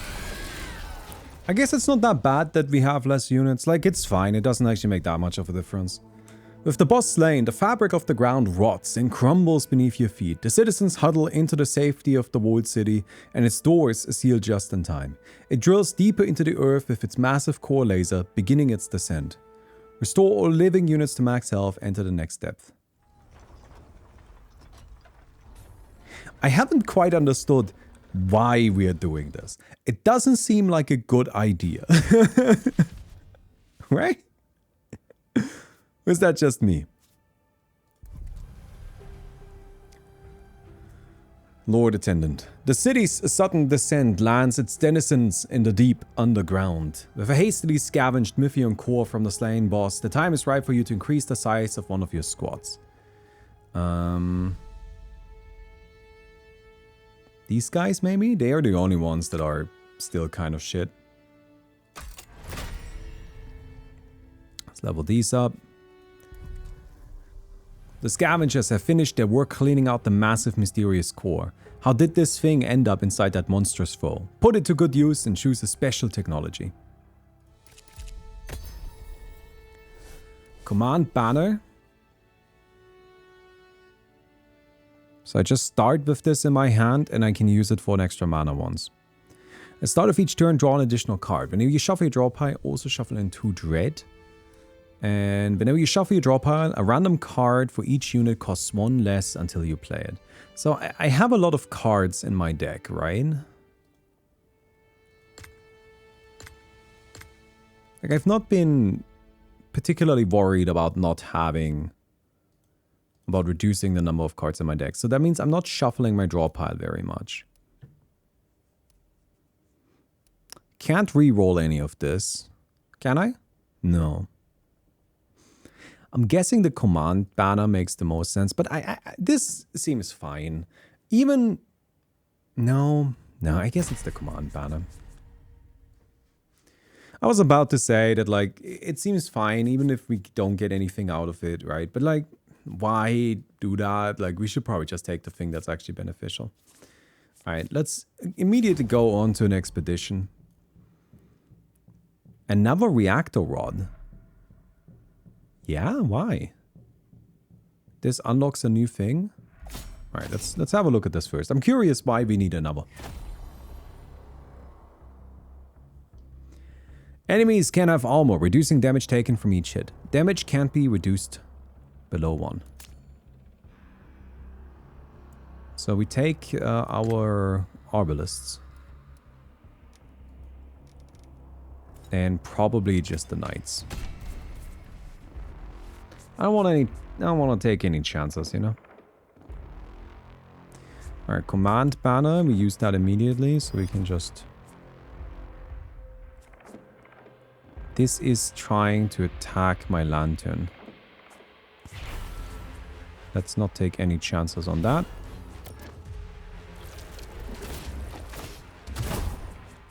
Okay. Ignores guarding. Okay, guarding is just having units in front, so that's fine. Ooh, I need to probably make sure that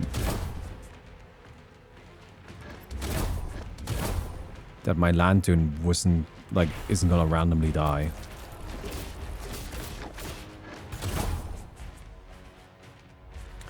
It's a little bit annoying that it just attacks completely at random. This one is going for my lantern again. Alright, I guess we're just protecting the lantern.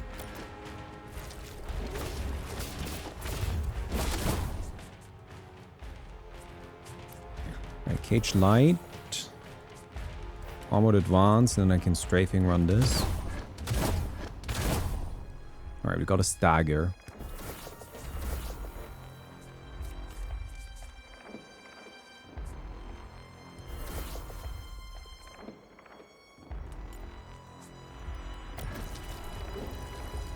We're not really doing much damage. Okay, well, we got it. We just need to work our way through the armor.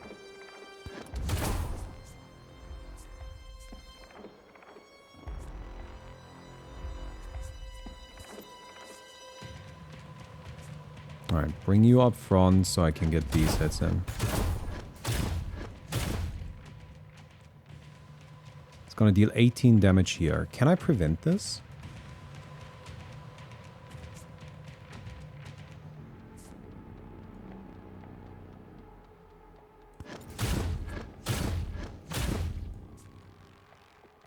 Okay. Alright, that's fine then. Got it. Very nice. I was a bit worried there. You know, them just kind of sniping at my lantern could have been a bit of a disaster. Alright, we'll pick up this reactor rod.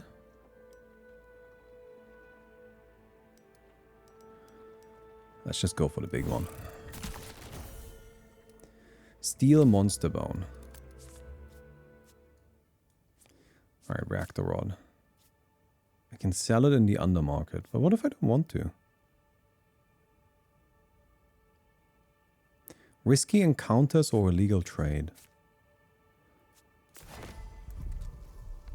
Draft a perk for a unit. Whenever this gains and powers, it gains an additional stack. While this unit has 8 learned cards, draw an additional card at the start of each turn. This begins battle in the guard zone. Oh, that seems kind of nice. I'm kind of down for that. That's probably the least impressive one of the bunch, but I do think that it's nice.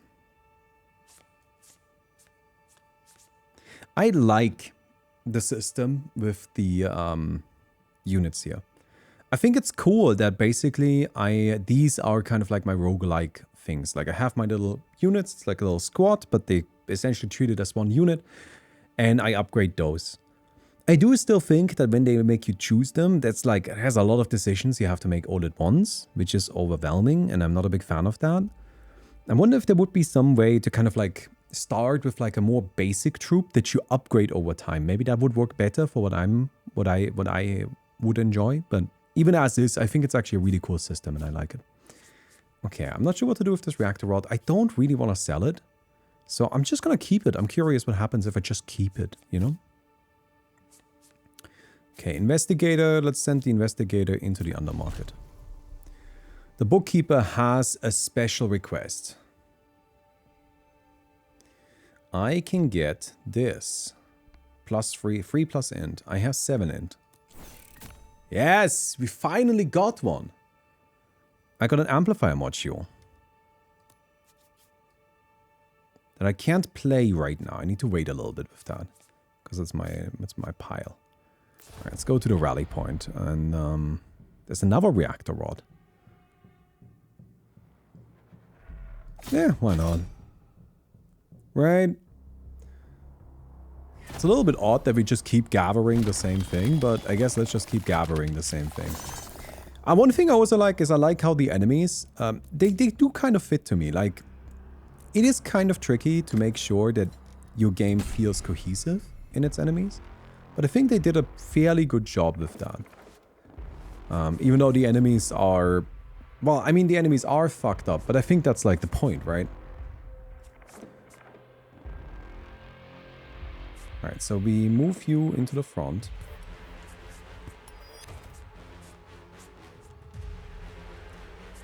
Rapid release. I am missing. Why am I missing?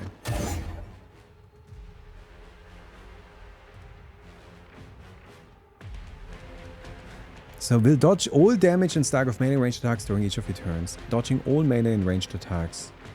Clears when you end the turn. So it just like always does that? Is that kind of broken?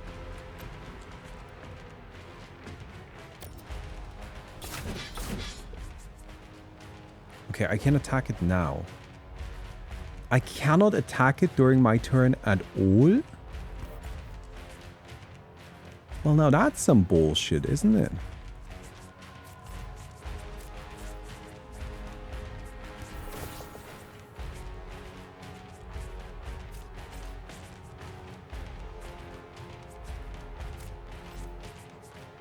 Alright. That's what I was looking for. I can only attack it with my auto attacks.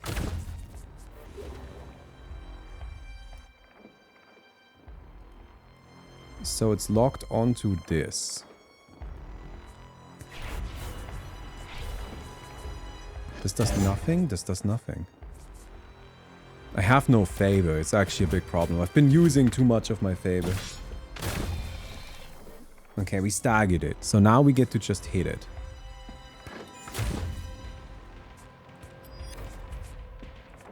But I don't have anything to hit it with, so... But I think we got it anyways.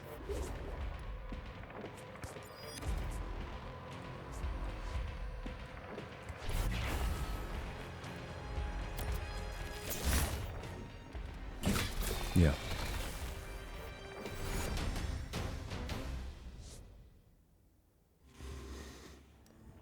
Okay. Here's another reactor rod. Minor growth. I would like the major one over here. Oh, nice. I do need favor. I am completely out of favor. 40%. Oh, we got it. Let's go. Another ancient data log. So these I can throw in here. Or to the fountain. Interesting. Gain 4 maximum and 4 favor. Yeah, let's toss it into the fountain. That sounds fine. I'm glad to have some favor. I think that's actually very important for us. Innkeeper. Does anybody need healing? No, we're fine. I don't have a lot of money. I think I'm just going to go to the market plaza. Max health of all lanterns by 5. 58% chance to succeed. Garda. Yeah. That seems nice. I mean, that gotta be worth it, right? That increased our health by 50%. There's no way that's not the right play. Super Grub. This is an elite. I can't check back what I still have available, right? I still had an envoy. I could still go heal. Fuck it. Let's go. Let's take the elite fight, right? If we die, we die.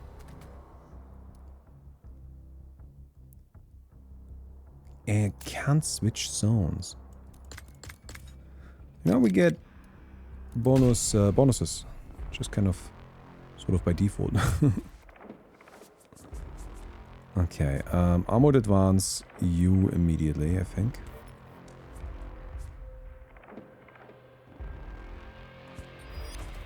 Fading armor. Empower you. Command banner to get our stuff. Fading attack, initiative. What's the most dangerous here? These guys? They are attacking our backline. I can't really do anything about that.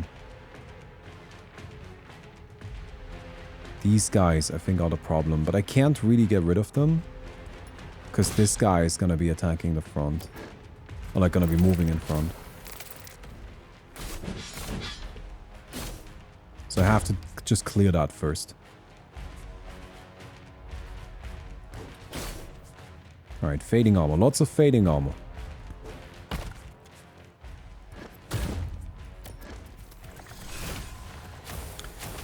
Yeah, the fading armor build is nice. I mean, we're just really not taking much damage at all.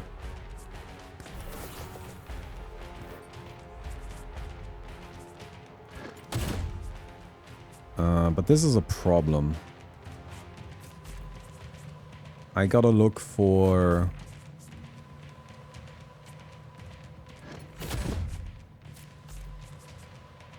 just any light barrier. Why can I not play this? It costs 2. Why does it cost 2? Oh shit, it's exerted. Why is it exerted? Oh, that's not good. Oh, then I wasted all of my resources. Oh, that's because these exerted. That is annoying. I did say that it was gonna be difficult.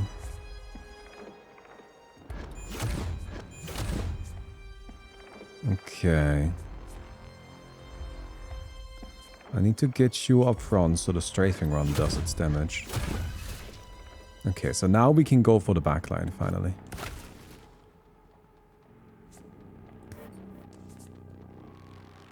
Fading armor in this. I'm just gonna try. I'm gonna make sure I protect my lantern as much as possible.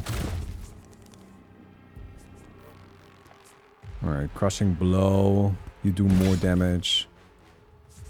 Dizzy. Staggered. Yeah, that does 1 damage.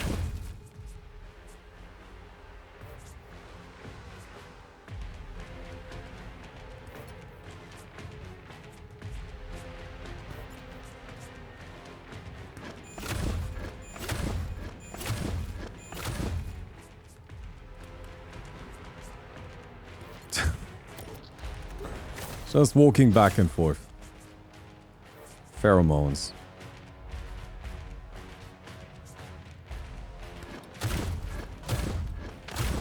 Nice. Steady shot this. Armored warfare. Gives something a shield. Doesn't really matter. Oh, I can recycle them. That makes sense. I was wondering how I get rid of them in my hand, but they just told me how by recycling them. Okay. Exposed cache. And another one. Super grub. Amorphous ore. Okay. Which one do we go for? This one is 5. I have access to 7. Can go 2, 6. Let's do 2, 6.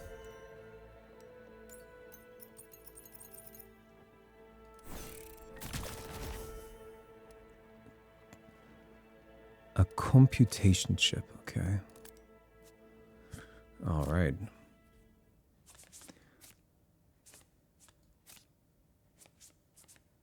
Alright, so we have a couple of things. This does something with our mentor. And that does something to heal. Improves our lantern. That would just sell it. I don't want to sell it. Alright, let's go here first. He offers a simple conundrum. Upgrade a lantern card into its enhanced form or forget a lantern card. Well, let's upgrade one.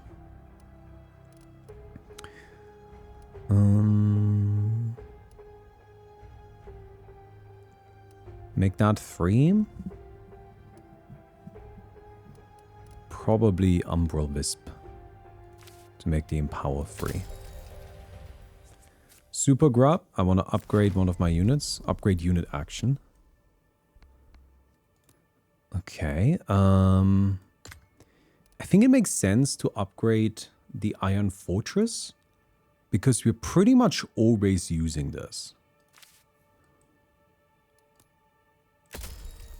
Like, that's just kind of like a more or less guaranteed turn 1 play. That's a draft a unit action. Let's see what we get here. Draft a lantern card. That makes sense. One draft option is guaranteed to be an attack. One draft option is guaranteed to be rare. Let's take a rare one. Hyper Beam. Deal 30 damage and inflict 30 stagger.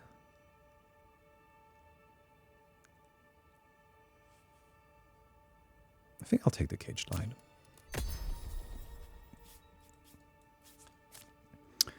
Then we have this. Are we looking health-wise? These have taken some damage. Let's go here.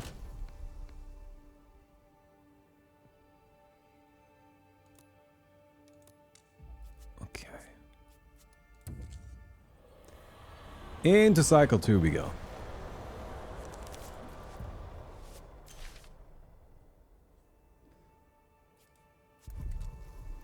Draft a new combat card for your units. Apply fixation to an enemy. I like back to back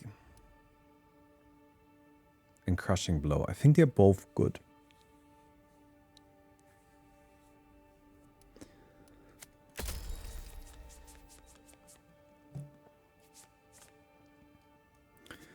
Okay. Amplifier module. Yeah, let's go here. Let's draft a thing. Gain 2 of the cycling things. Apply 4 barrier. I don't... It's tricky because they all use favor. And we don't want to have too many cards that use favor because we just will not be able to afford it.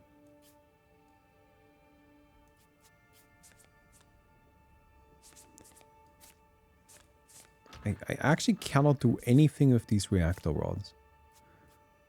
Alright, let's come in here. There's another reactor rod, which seems just a bit pointless, so let's not do that.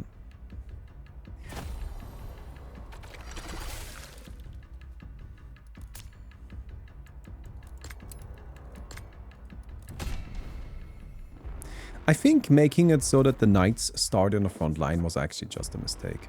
But that's alright. I don't know. Depends a bit, right? So we need to kill this guy on the left first. This doesn't do any damage right now, so we can spend the first 2 turns just kind of chilling. Setting up.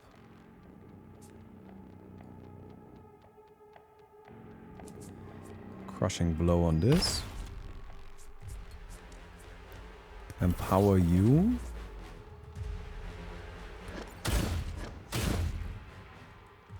That does basically nothing. Okay. How 67 months. Hey, man, Feels like man. 66. Thanks for the 67 months. Appreciate it. Okay. Can cycle this here. Power our lantern.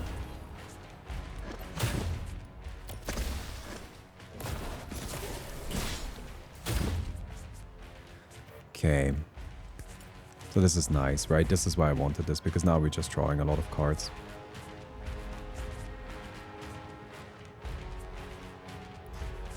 We can cycle... these. I don't think I'm gonna need them here.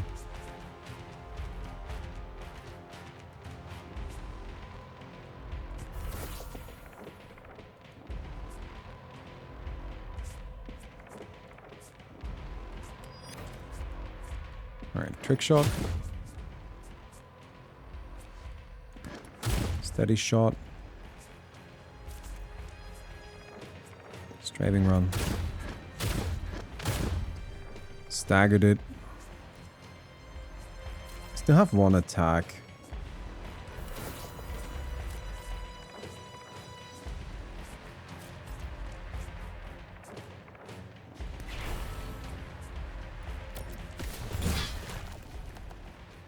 Annoying that we took damage at the end there. Could have kept cycling, I suppose. Alright. Oh, I didn't do that properly. That's why I said earlier I was missing out on stuff. Knight gains Baroque. Okay, that seems pretty good. Makes the knight tanky. This is an upgrade. Wild Volley Plus. Probably not. I like Intervene. Intervene seems good.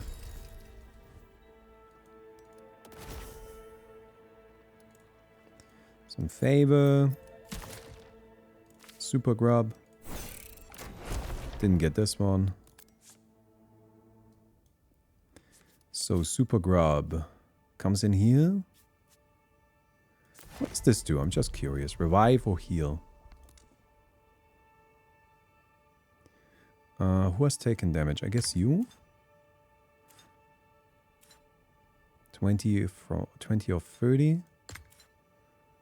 Oh, they both have taken about the same, but the other one has a higher remaining, so I think we'll go with that. Investigator. Can only go here, so we'll have a look. Oh, we found the atelier. It's a place of austere comforts. You're just a bit less worried about knocking over a prized piece now. There's much to be made still. Buff a unit with Empowered 1 for its next battle. Pay 2, lantern letters, increase max health of all lanterns. Yeah. I will continue to increase the maximum health of my lantern. I think that sounds like a good idea. Alright, we only got envoys, nothing special going on right now, and I don't want to just keep rolling at the market. So let's just kind of like keep going on expeditions. Oh, I can only do these two, I guess. Alright, let's go for Dream Fruit. Why not? Why not?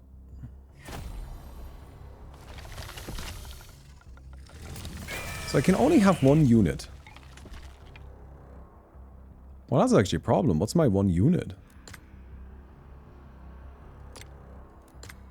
Is it these guys? It's probably the knights, right? Would be my guess. Because they are pretty good at taking hits.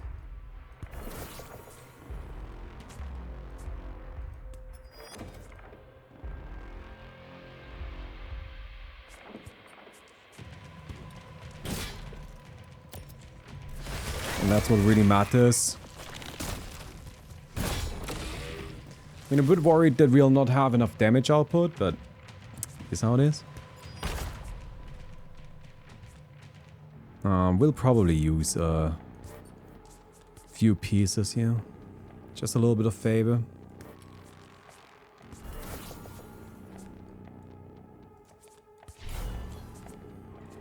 I have minus 99 something. Back to back.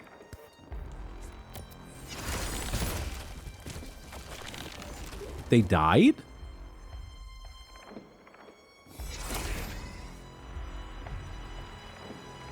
Did I lose?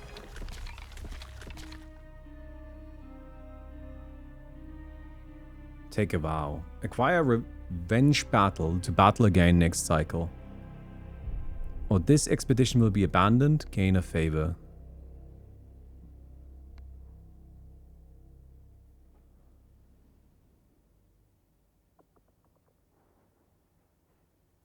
Okay, so we lost. This fight was like, I mean, what was that? I just got one shot. I mean, that's a little bit crazy, isn't it? Just straight up a single attack got me. I don't really want to take this fight again. Okay, but the game isn't over. It keeps going. Why is it called a roguelike? Is it just like a very generous roguelike?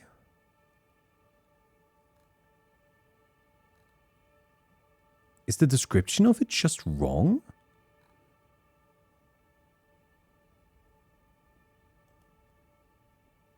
I'm a little sorry. I'm trying to hear.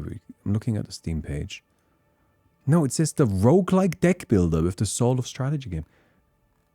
It uses the word roguelike. Is it just clickbait? Fail state is the city shield being destroyed. I guess that makes sense. So I can like fuck about a bunch on the expeditions and so on.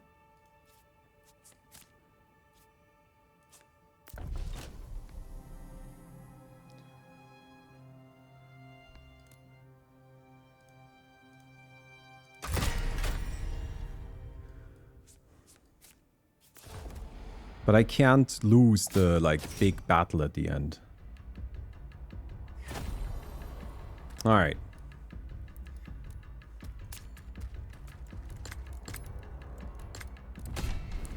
Combat begins.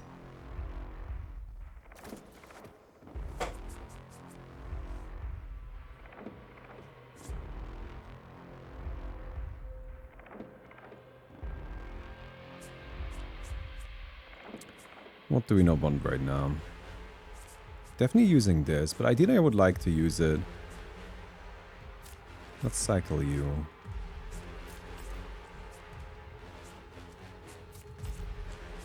I'm just kind of like looking for... Okay. A movement card would have been nice. So we're using this.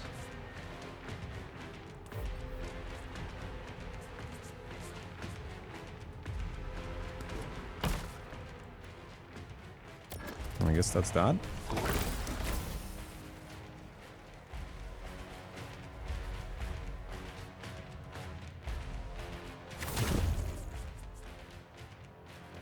Okay, we've got a movement.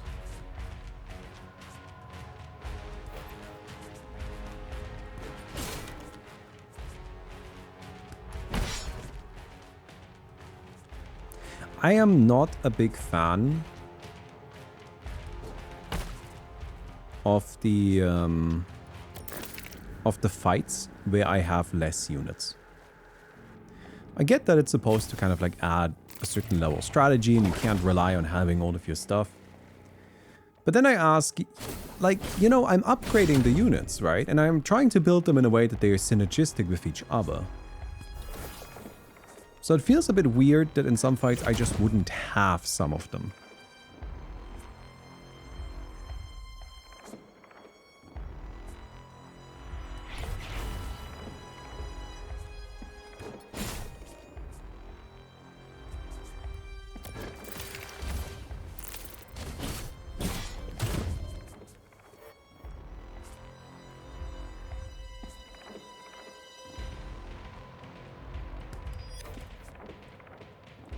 So the knight is being attacked now.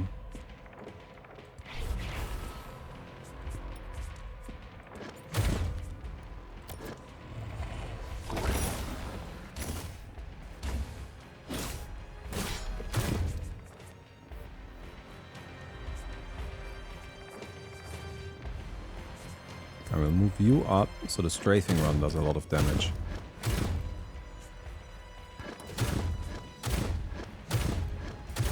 This does basically nothing.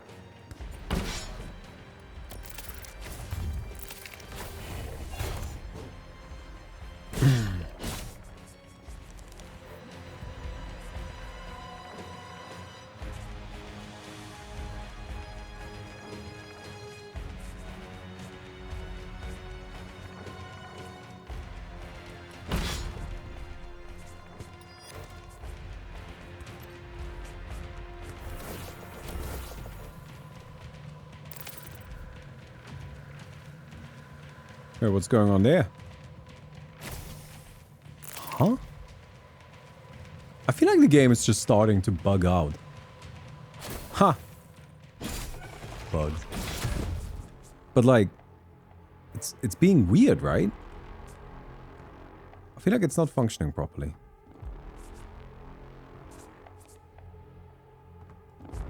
I don't know how to target weak points. It keeps telling me about weak points and I don't know how to do it.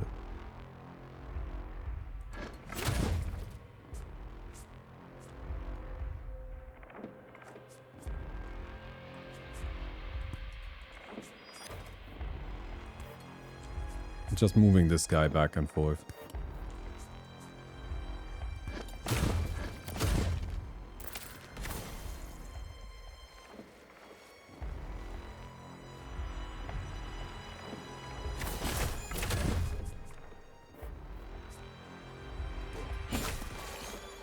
Now we got this one.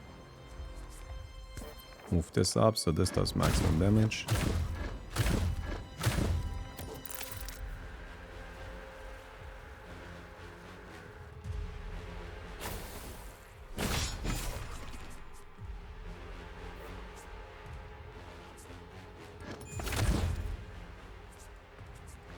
Alright. Alright, we got him. We got him.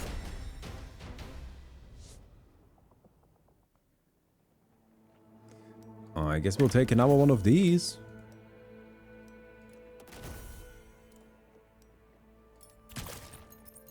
Super grub.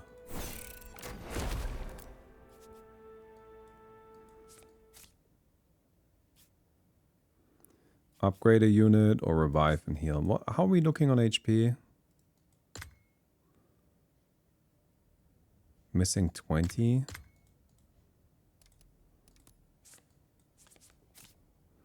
Ugh. I think I should heal.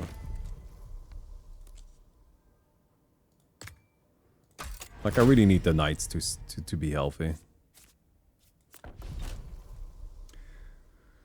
A noble gathered market noble. A gathered mass of peasants protests the prices in the market. A troubled noble stands in the middle. You recognize him from the foreman's crew. Just listen to reason. The food I sell is at a very fair price. A day's ration for a day's pay. What a monster. Wait, defend the noble? Nah.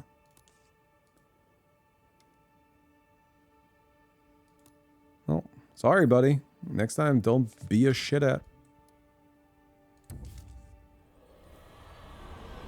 Alright, we're digging down deeper. I'm still not entirely sure why we're doing that. It doesn't seem like a great idea, but I guess we're just gonna keep doing it.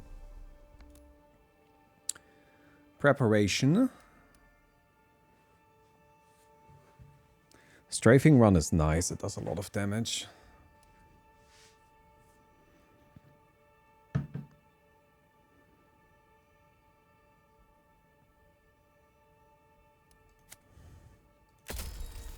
And it's free, which I like.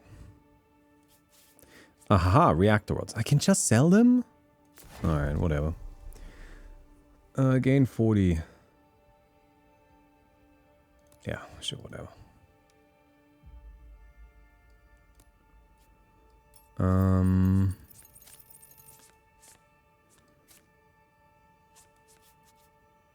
Yeah, let's go with our smart guy. Draft a lantern card. If it has 8 or more cards, this location will transform into a shop for future visits.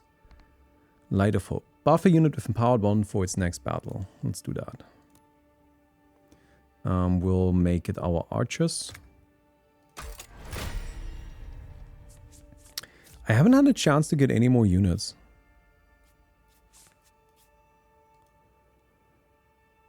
Everybody's reasonably healthy. I guess I don't need to do that. Let's just kind of check here. Yeah. I don't see that can go poorly. Thanks for the money, buddy. Alright. Alright, let's go. Finally. What did we get? Oh, it's just a thing of these. Okay. Web of Inertia. Whenever you play a card that costs 2+, you start the next turn with 1 additional. Now we're gaming. Now we're gaming. What is this? After you spend your first each battle, gain 2. That's whatever. Rupture deals. Oh, now we are gaming, everybody. That's a draft a unit card. Take my chances. Let's draft a unit card. No units left to teach? Oh, all of their stuff is full. Well, why did you let me do this then?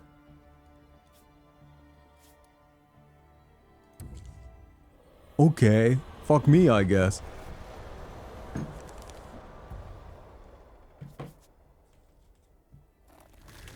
Alright, the Genesis. Whenever you play an offense card, this face's next special attack deals 5 bonus damage. Oh man, the game is just starting to glitch out, isn't it?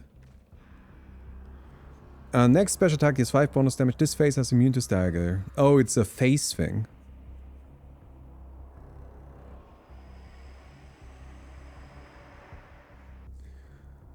Okay.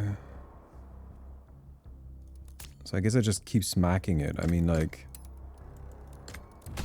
I don't feel like I have enough information to actually properly make sense of this, so I'm just gonna keep hitting it. Let's do a trick shot, it's free.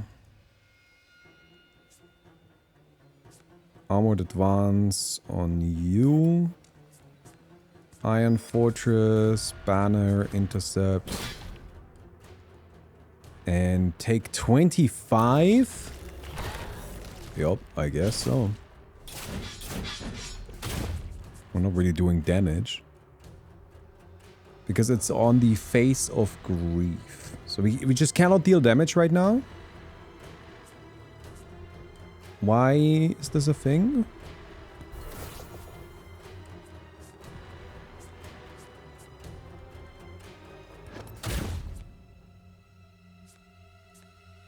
Well, what am I gonna do then?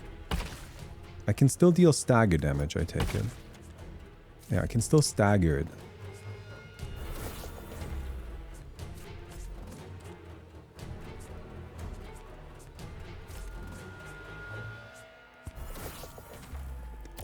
Alright, I'm just trying to empower things. I don't like that. I don't like that I can't deal damage. That is annoying.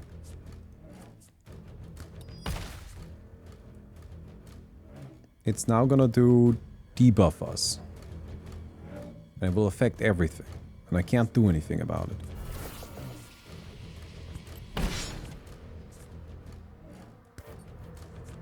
Well.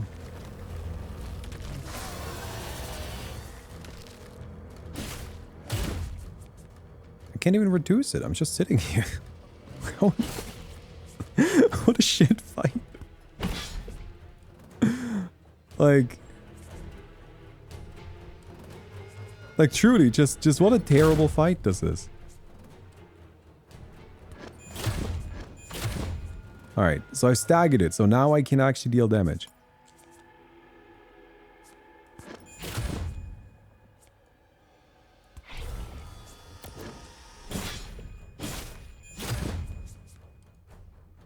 I hope I hit it at the exact right moment. So it doesn't do its special move.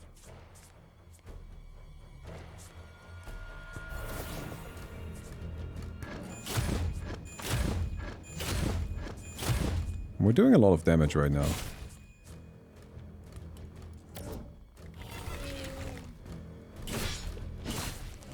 Alright, so now it is on the other face of the Nile. So it eventually starts just spamming siege attacks.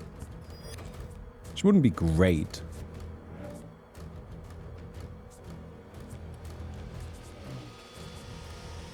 But right now I can't really do anything about that. Alright, send you up.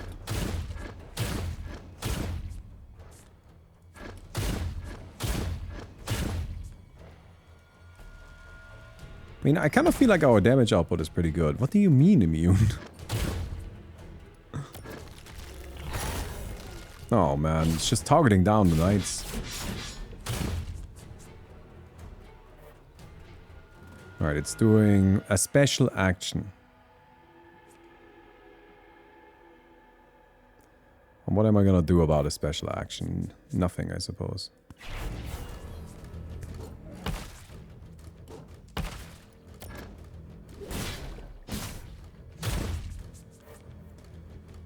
And now it's doing 35 damage, but we are now at a point where we should be able to just kind of like break it out of that, right?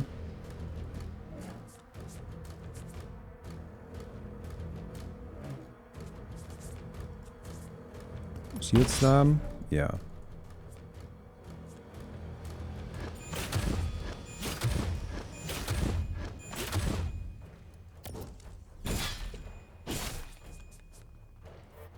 Trick shot. Nice. Man, that phase one is annoying. I don't like that phase one at all.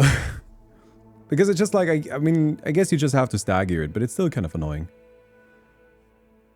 You, end of the line, you have overcome depth-free underbelly, but the walled city is still unable to breach the planetary core yet. Victory, question mark.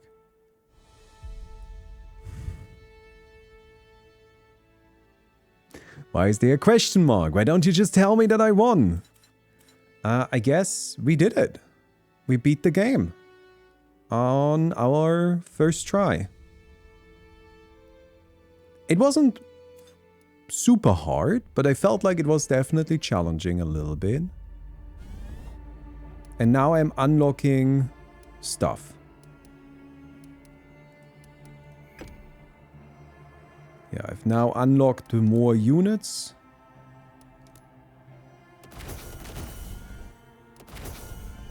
Yeah, wow, you know. Oh wait, it's making the game easier now?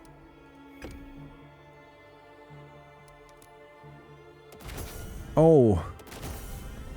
Oh, I don't know if what you want to tell me after I beat the game on my first try. that the next time I play it, it's easier. Oh, I have so many unlocks. I get the feeling you're not supposed to win your first run.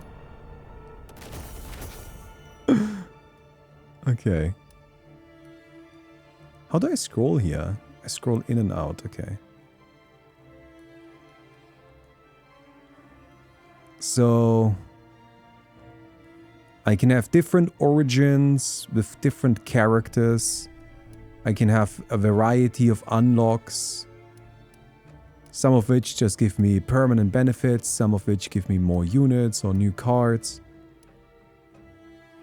And then I can activate a dissension modifier to make it more difficult. Alright. Well, that was As We Descend. We only did a single run. I don't think we're going to start a second one because this one took 2.5 hours. So I feel like that, you know, there's just not really time for it, right? So what do I think about the game? How do we feel about this game? I think this game has a really cool aesthetic. I think it's like story/lore isn't being very clearly communicated to me. I don't really know why we're descending, why we're digging down. At the beginning there was this screen that like indicated, oh, there are some errors, like something went wrong, but I don't really know what went wrong. Like that never really came up again, right? Or I guess that's the shield. The shield, that's the thing that went wrong. I suppose it did. Was that it?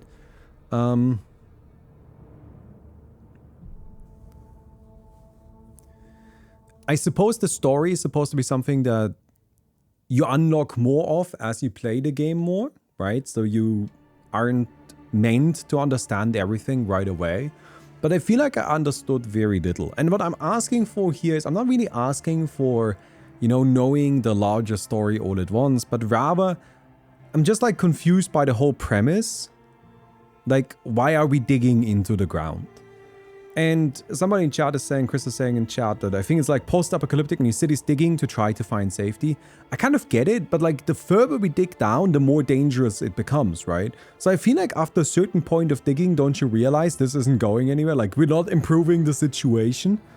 At first it seemed to me like that there was some sort of like external force, that miasma that forced us to descend, so it wasn't really our choice, but then later on we were digging, so like I'm a little confused which one it is or how these two are connected.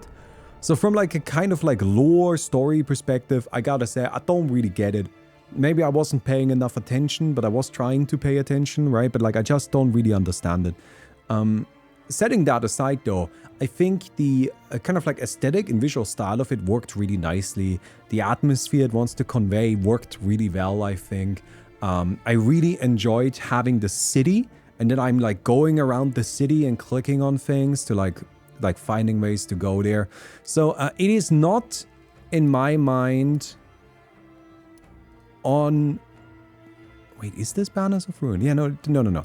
So the game that I've played, the roguelike that I've played, that did the best job at kind of expressing like a story and the feeling of like moving through a city or like moving through a place and interacting with people has been Banners of Ruin. But I think this game that we just played, it's not as good as Banners of Ruin if it comes to that, but it gets pretty close. And honestly, that's really high praise. Banners of Ruin is so good at that one specific thing. It's not that great at everything else. Like Banners of Ruin has a really like not super interesting combat system, which is unfortunate because this game actually has a combat system that is quite similar to Banners of Ruin and it's also like not super interesting. Like that was honestly my biggest problem with it, is that I felt like I would have really enjoyed this game if it was just kind of like making more decisions, going through the city, you know, kind of like figuring things out and not so much the combat things. Like the combat felt really bland. I don't know how else to say it. Like it just wasn't really that interesting. I drew my hand of cards, I played out my hand of cards, and then that's kind of it. And like maybe if I played different characters and unlocked more things, that would feel more intricate. But as is, the combat system was like bland enough that I'm not interested in playing this game again. which is a shame, right? Because I liked the other aspects of it quite a lot. The problem was really just like I felt like the combat system was... there was nothing there that I hadn't seen before. You know, like, again, like, if we can pop open the Banners of Ruins trailer. Does it have any combat? Yeah, I see. This is what the Banners of Ruin combat looks like. Does that remind you of anything? Like, it's pretty much the same thing. But of course, it also has the like kind of like armor system, armor like blocking damage system from Slay the Spire, so that felt really similar there. The main thing that I found to be interesting about As We Descend was really that it... I really liked that you had kind of like your squads and that you could upgrade those. You didn't upgrade like one unit, you upgraded a small army. But I didn't think it did much with that concept, right? Like the increase in squad size, from what I could tell, was just making it stronger. It's basically the same as leveling it up. And I think it would have been really cool to kind of play with that. Like half the numbers matter. Even make it so that, you know, like maybe not your entire squad dies all at once. It dies one unit at a time. I feel like there are ways you could have like leaned into that idea that the game just didn't. And that just like didn't really work for me. So I think that's like what it comes down to. My biggest kind of complaint with this game is that I think its combat is really not very interesting. And then there is a significant portion of the game that is combat. And that's a shame. I liked everything else. And I wonder if this type of game could exist with like either very streamlined combat, almost like an autoplay style combat, or without combat altogether. Like, I wonder if there's some kind of middle ground. Some units interact better with more units than the Empower cards from the Red faction. Yeah, right, like, I didn't really get to see that, so I did only do one run. That's always the thing with these videos, right? I play one game for approximately 3 hours, and that is just not really enough to get a proper in-depth impression of a lot of these games, especially not games that are meant to be played for longer than that. But that's really all the time I have. And also, I think 3 hours is enough time to have given the game a fair shot, right? If I give a game 3 hours and it doesn't convince me in that time frame, then I don't know if the 5th, the 6th, the 10th hour is going to do it. And I don't think you need to or can expect people to commit that much into something that they don't necessarily like as much. So yeah. So overall, I think this game is fine. It's not a game I would play again. It's really, its biggest success to me is its presentation. I think it does a really great job at presenting itself. It looks nice. It has some nice all-around framing. But then it kind of falls a bit apart once it gets into the weeds of it, where it comes down to the combat, where it comes down to the lore and the storytelling. It starts out really strong with kind of a lot of kind of vagueness and implications, but then as you go along, it just kind of fizzles out and doesn't do much with it. You may have noticed at the beginning of it, I was playing it kind of like a story game. I was taking my time, reading everything, really kind of absorbing what was happening. And then by the end of it, I was playing it like a roguelike, where I was just clicking and clicking and clicking and getting stuff done, right? Like the flavor of it, I still tried to pay some attention to it, but mostly we were just moving through. And that's not great. Again, if you're interested in a game like this, I always recommend Banners of Ruin, like just for educational purposes. If you are somebody interested in game design, I genuinely think Banners of Ruin is one of the most interesting games you can play. And it's also fine. It's a good game. But yeah, anyways, that was it. That was As We Descend. I hope you guys enjoyed it. Let me quit here so that we stop the music a little bit. But I hope you guys enjoyed it. If you did, of course, don't forget to give the video a thumbs up. Don't forget to check out my Patreon. I would really appreciate that. And maybe let me know what you want see next. Also, in case you're wondering, why is the aluminum foil on that room divider? It's because we're teaching the cat to not climb up there. She doesn't like the aluminum foil. It's loud, it feels weird, so she doesn't want to go up there. That's what we're doing, okay? So that's why the aluminum foil is there. Anyways, I'll see you guys next week. Goodbye.